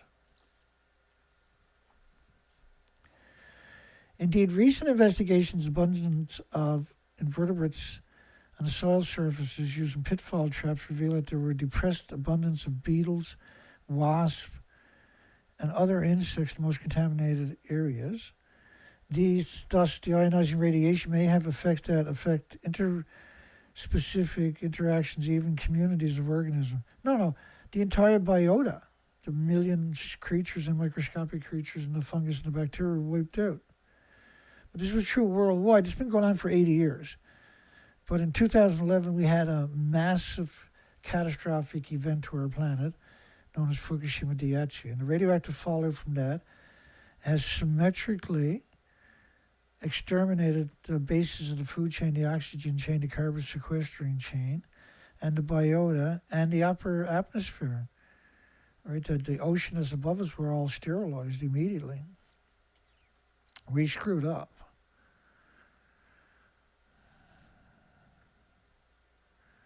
We screwed up. We screwed up in a big way. We screwed up in a way that it's our watch, it's our responsibility, it's our obligation. We're obligated to educate the population, to raise the alarm, and to fight back, to hold them accountable at every possibility road. And currently, they're making another mistake is they're leaving a paper trail, a digital trail too. And we're going to get that. And we're going to come back and we're going to retroactively prosecute these people that have censored the good people of this planet that had a moral compass, and the people that are paid handsomely by the industry to betray humanity there's a digital trail of every one of them. And that because of AI, in the near future, when we take back part of our planet, we're going to root out this insidious, evil, criminal, coward organization. We're going to prosecute them. And we're going to replace them with good and honest and sincere people, which the industry has never seen. The industry has never seen that. It has no concept what that is. They have no incentive not to be evil, but we are going to produce that incentive through the hard work we do. Reduced or even complete lack of decomposition has strong effects on accumulation of litter and wood, and the cessation of forestry in areas of Chernobyl exclusion zone has given rise to extensive accumulation of organic matter in forests. Indeed, a significant increase in the thickness of the forest floor from 4 centimeters non-contaminated control sites to 16. So you got 4 times more leaf litter and foliage and dead species on the forest floor. Went from 4 centimeters to 16 centimeters. This is crazy stuff. So 16 centimeters is like 6 inches.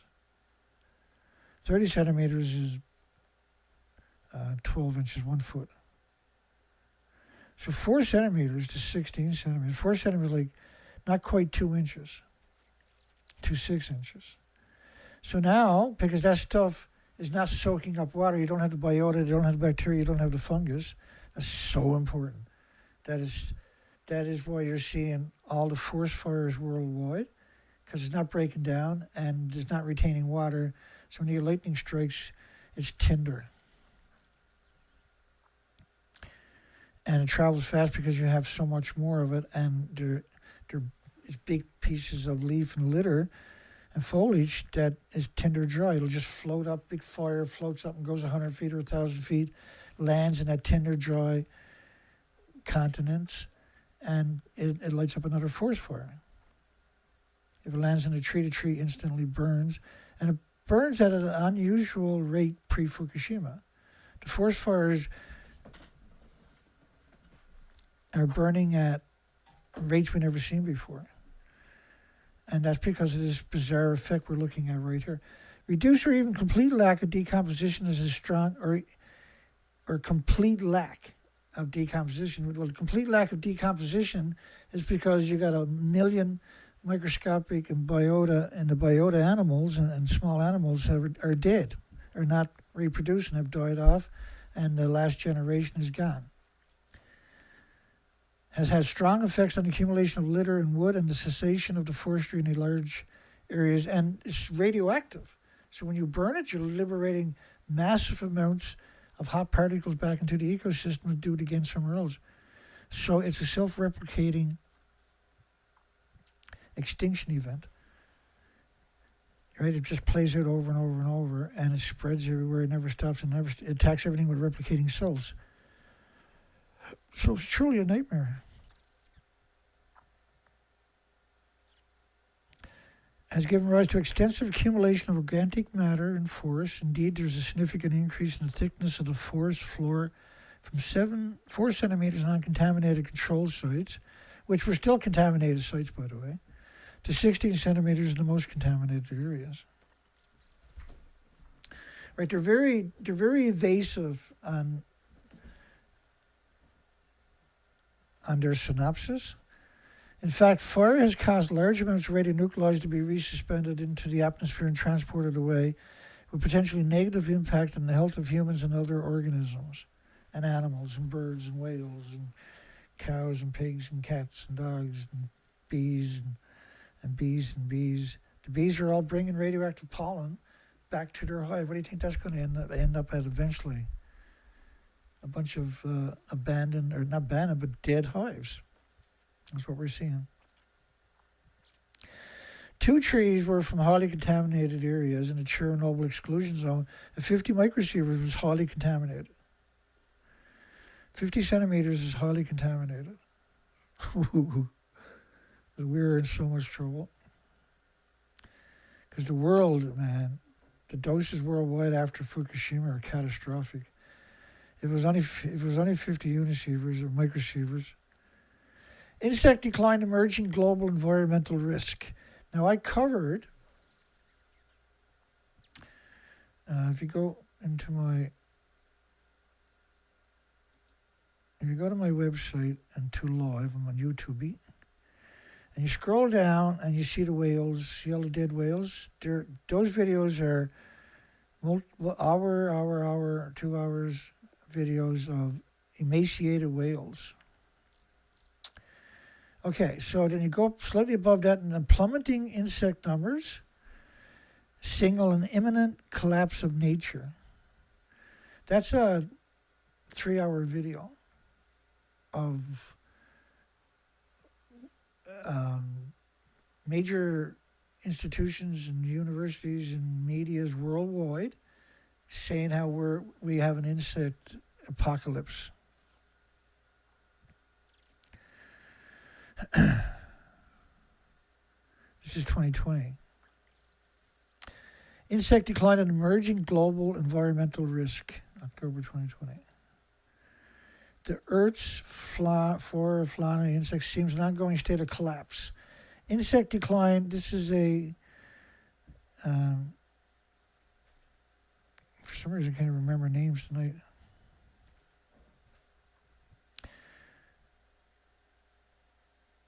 Insect decline can pose a global risk to key insect-mediated ecosystem functions and services. See, the problem is, like I do this so much, I always have so many things going on my mind, I start mumbling. Because my brain stutters. Because I know I'm supposed to say this, and I'm supposed to say that, and I'm supposed to say this. And I can't do that all the time because you'll never get through a show, right? We do that a lot of times, we can't get through a show. Can't get halfway through a show. Because we have to, there's so many facets that are not included in these in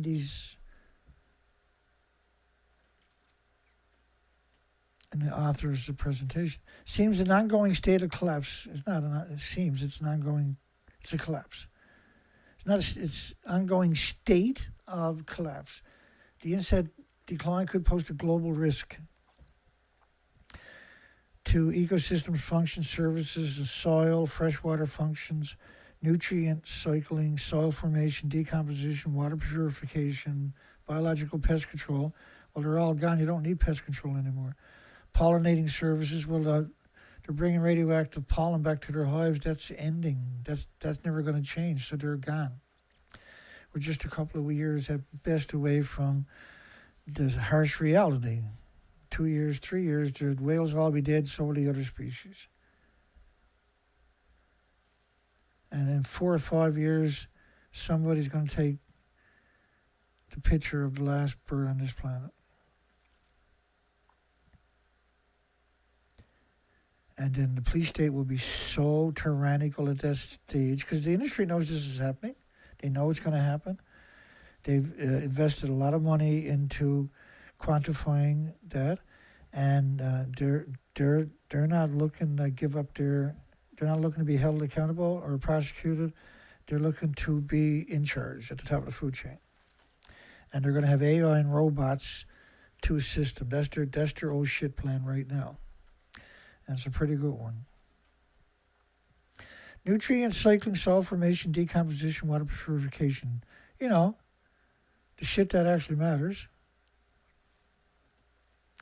Biological pest control, pollinator services, all the way down, critical to the ecosystem functioning, human health and human survival is now up for grabs. And so the planet can't sustain life. And it can't sustain the population anymore. And they can use this to justification now for accelerated depopulation of the last species, humanity. An international treaty for global pollinator stewardship and pollinator ecosystem restoration is never going to work. It's urgently because radiation is so terrible, it doesn't need to be in the habitat or in the hive. It just needs to be within 600 feet of it to damage the genetics and ultimately the hive. An international treaty for global pollinator stewardship, pollinator ecosystem restoration is urgently needed to counteract the current crisis. How can that counteract 80 years of emissions from the nuclear industry? How's that going to work? It doesn't. Changes in thyroid cancer incidences in Scotland post-Chernobyl. Well, you got nothing to worry about as long as you didn't eat the sheep, right?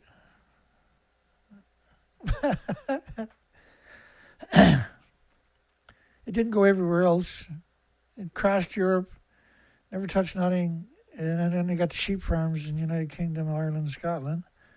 Whew, dodged a bullet there. That's pretty cool. You're so lucky. You're so lucky. You let him get away with it.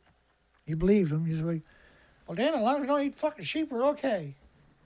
A pretty good deal.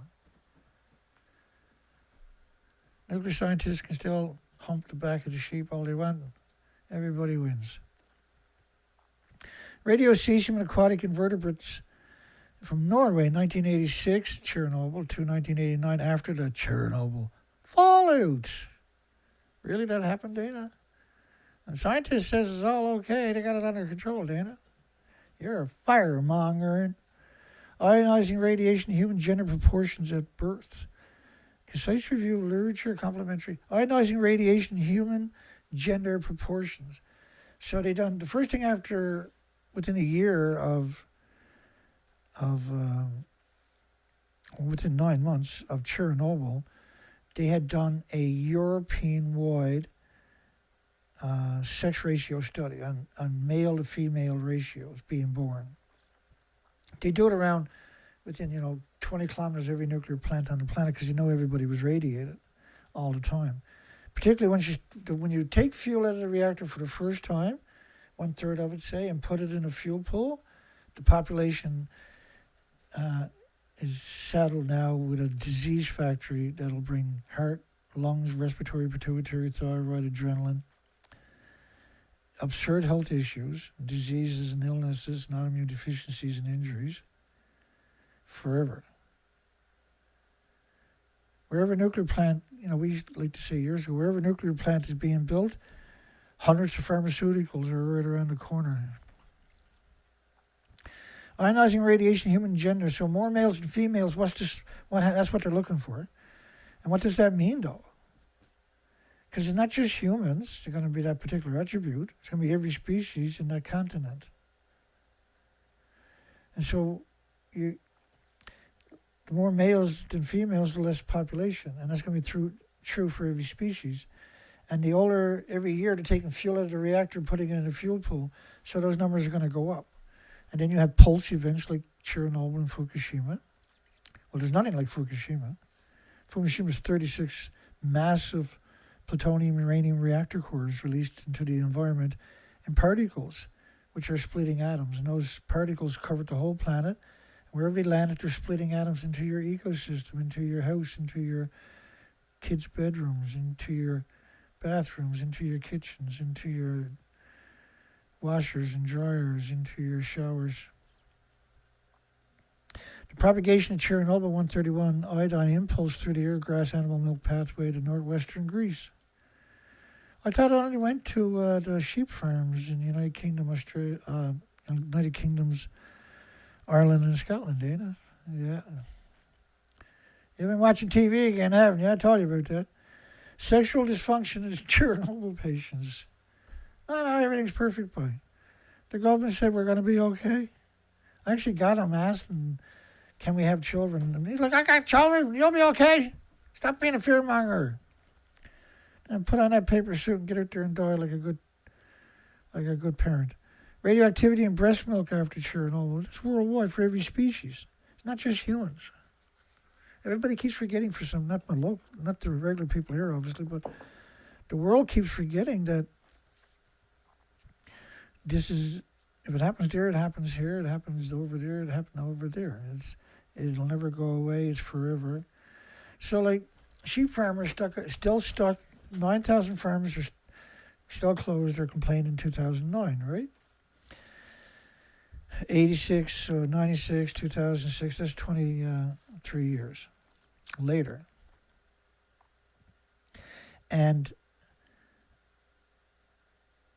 the story they were fed and continue to be fed was, if you don't eat the sheep, you'll be okay. Get on with your life, pay your taxes, life is good. You dodged the bullet. You didn't. Radiation doesn't just look for sheep farms, for goodness sakes.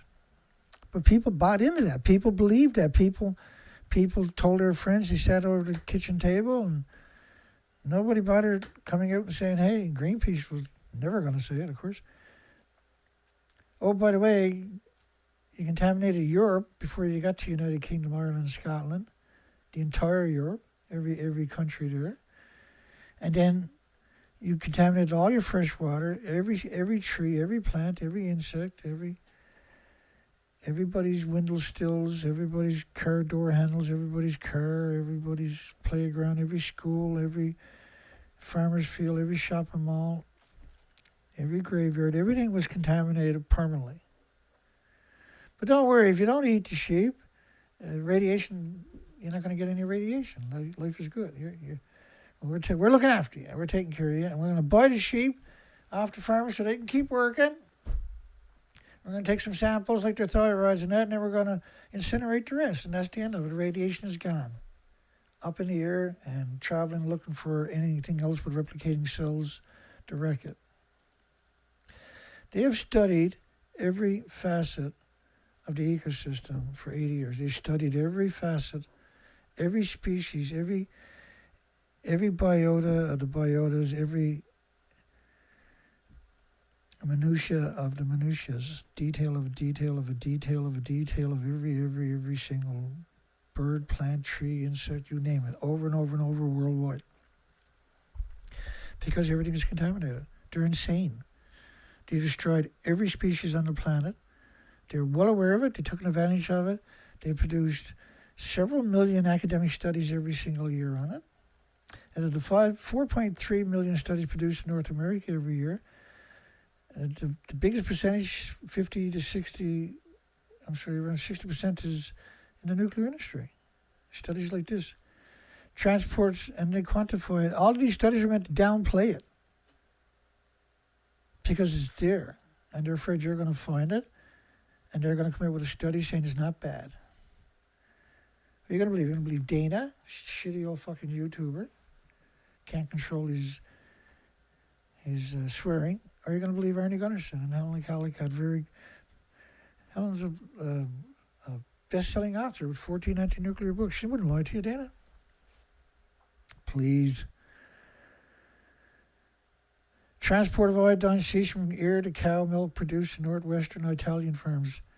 There's a bunch of those studies, night, ear to the cows, not from the grass to the cow, but ear to the cow, right? Cows breathe his ear. I know that sounds crazy, but they breathe air.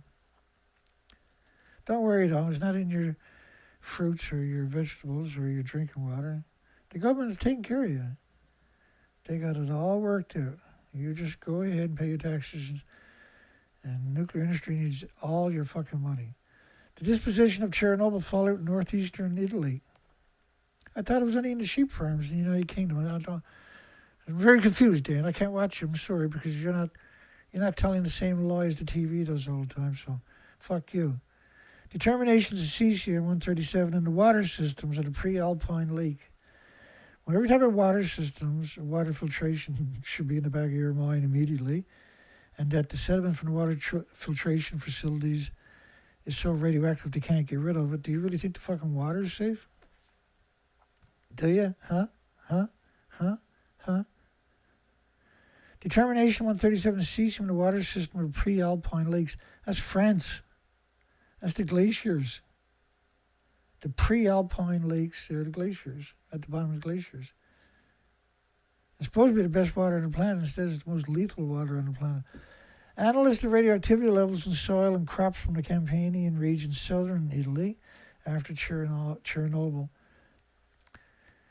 Analysts of radioactivity levels in soils and crops. If you get a single atom, anthropogenic man-made atom in your body attacks it for the rest of your life with white blood cells and builds a tumor around it. Do you think it's any different for birds and mammals and animals and moose and caribou and puppies? Anthropogenic 137 cesium and atmospheric aerosols in Slovakia, Bratislava, and around the nuclear disease factors. I can't pronounce different countries, unfortunately. In comparison, a model measured Chernobyl 90 distribution, strontium 90, in the Black Sea.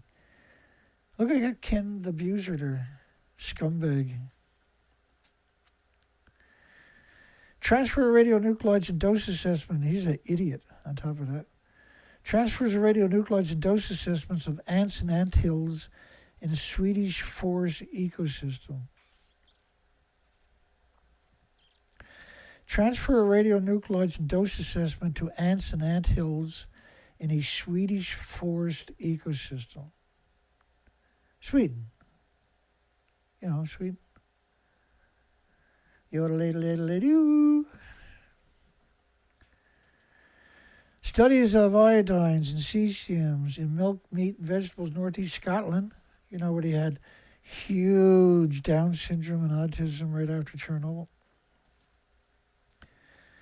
Calculations of the individual effects. Well, they closed 9,400 firms in Ireland, Scotland, United Kingdom. They had to come out and do studies saying it wasn't in the milk and vegetables. Calculation of the individual effective dose equivalent in Italy following Chernobyl. Oh, I screwed up there. Hang on.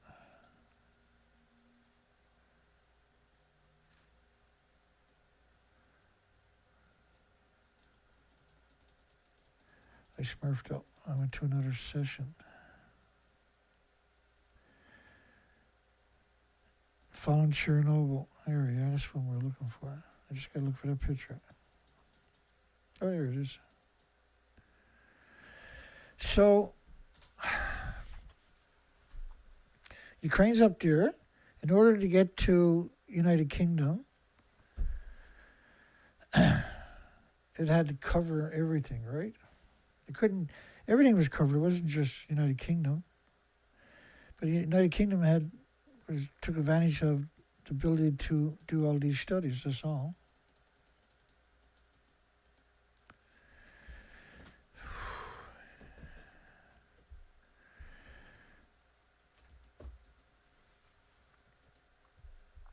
It's really frustrating for me sometimes.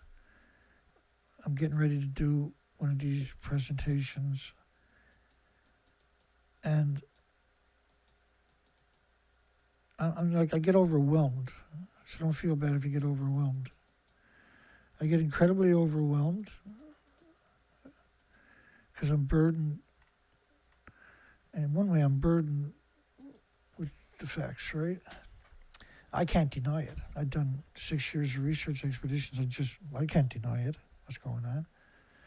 And then we'd cover all these die-off videos. We produce these die-off videos, which are the most difficult shows. And I got a tendency to provide an obnoxious amount of documentation so people can really, and that's the only video they watch. You know, if you're a policymaker and investor in the nuclear industry, you watch those videos, you're just going to like stop answering certain telephone calls for a long time, forever. Because that stuff is just the reality of it. In my playlist, there's a video of die-offs. There's over 60 presentations of current die-offs. It's absurd. All species, man. It's just shocking. And it takes the life, it sucks the life out of me. It sucks the life out of me. And I desperately need the world to back me, but There's only a couple of people at best that are doing the best they can, right? And I can't be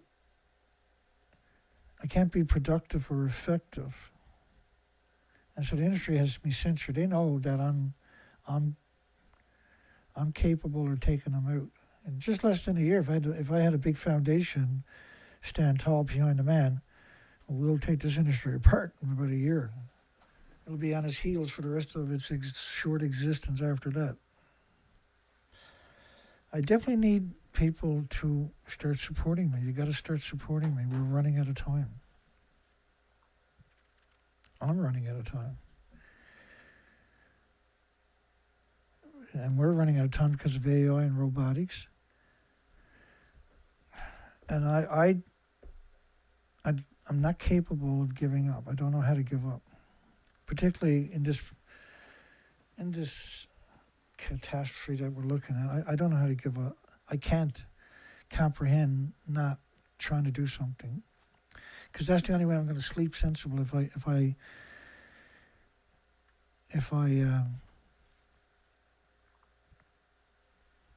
see the world headed in the right path, we have to. At some point, we're going to do it. At some point, we're going to have to do it. We don't have a choice.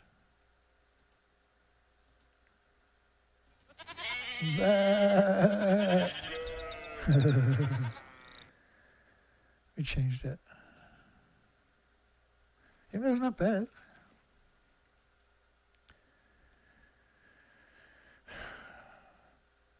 And wait till another couple of years for all the species to be dead and say, well, maybe Dana's right. Maybe we should support them. You're making such a mistake waiting. That's a mistake everybody's going to live to regret, unfortunately. Because we only got a couple of years to go before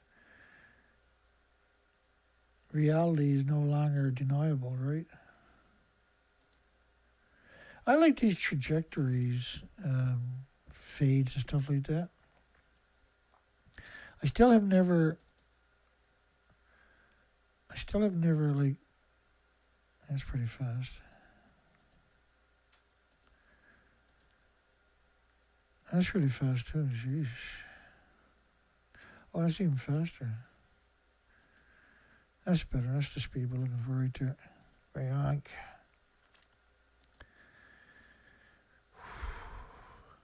I kind of like the heavy-handed intros. I don't know why that appeals to me, but it does. There it is.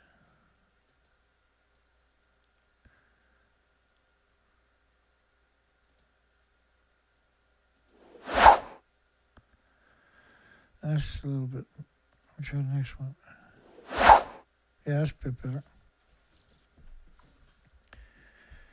But well, I can't do anything. Right now, I can't do a thing, right? We haven't raised any money in the last couple of weeks. And I can do sit here and stare at the window. Fucking useless.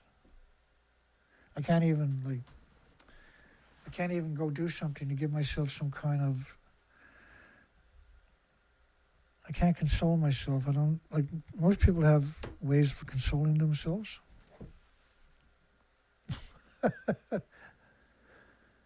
So the industry got me shut down. I'm completely shut down. And I still have zero possibility of quitting or giving up or slowing down. Zero possibility. All it does is just makes my resolve much worse for them. And so every week now we're going to do a Chernobyl show. We're going to keep that we're going to beat that horse for the rest of our lives. Every week. Because they fucked with me so much for the last 5 days. They need to learn a lesson, and they're going to fucking learn a lesson every week. And I might just find other ways now to push back. James has graced us with another video and song. Nuclear Bangladesh. I put a link in the description earlier.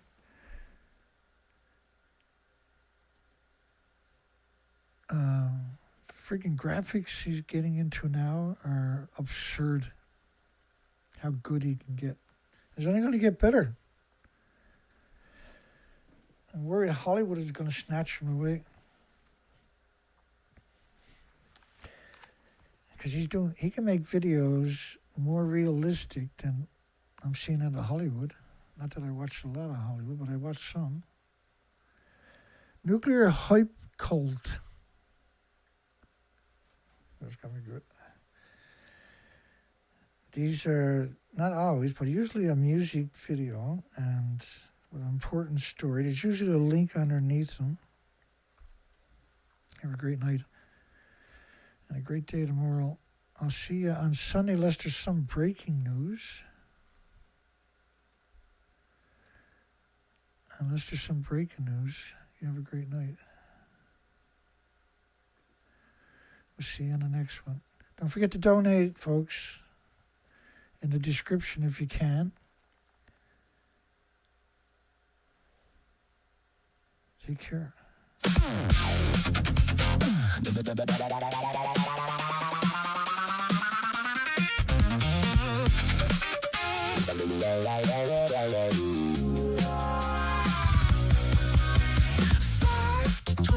To 35. Halo fuel keeps finance alive. SMR, AMR, alphabet right. Factory vision with a rescue bite. It looks like you done it too good. I wasn't digging that one.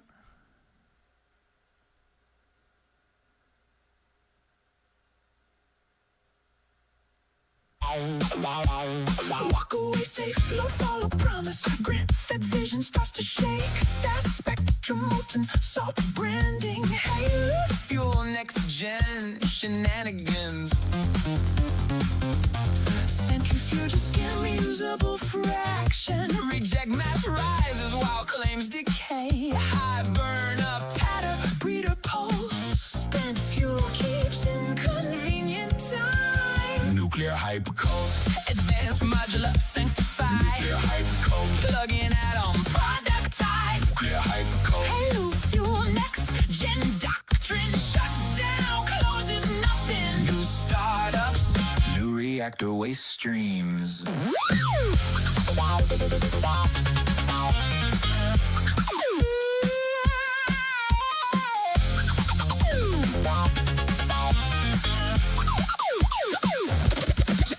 SOB, ceramic skin, sodium loop signs, indemnity, chloride, circuit fast neutron drive, graphite memory will not comply. Where do daughters go when father split, depleted uranium refuses exit, activation products extend custody, every fuel path forks new waste streams. No minor lung in prototype room, no mill sludge in demo audio, NRC signature makes centuries sound payable.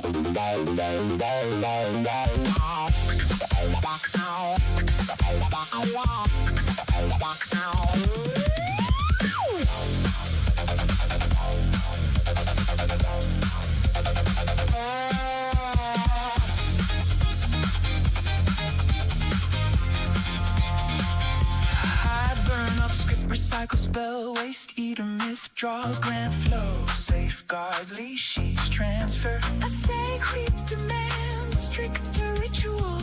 Cells rehearse containment, remote arms work without touch. Fresh design after fresh design makes a nuclear custody friend.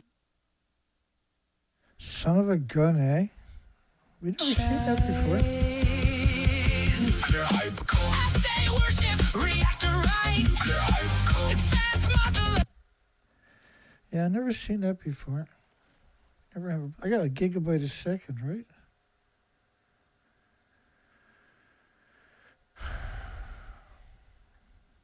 It's a great New fuel next gen doctrine. Fresh design after fresh design makes a nuclear custody franchise.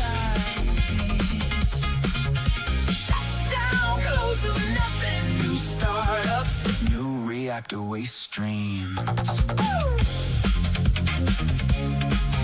hype.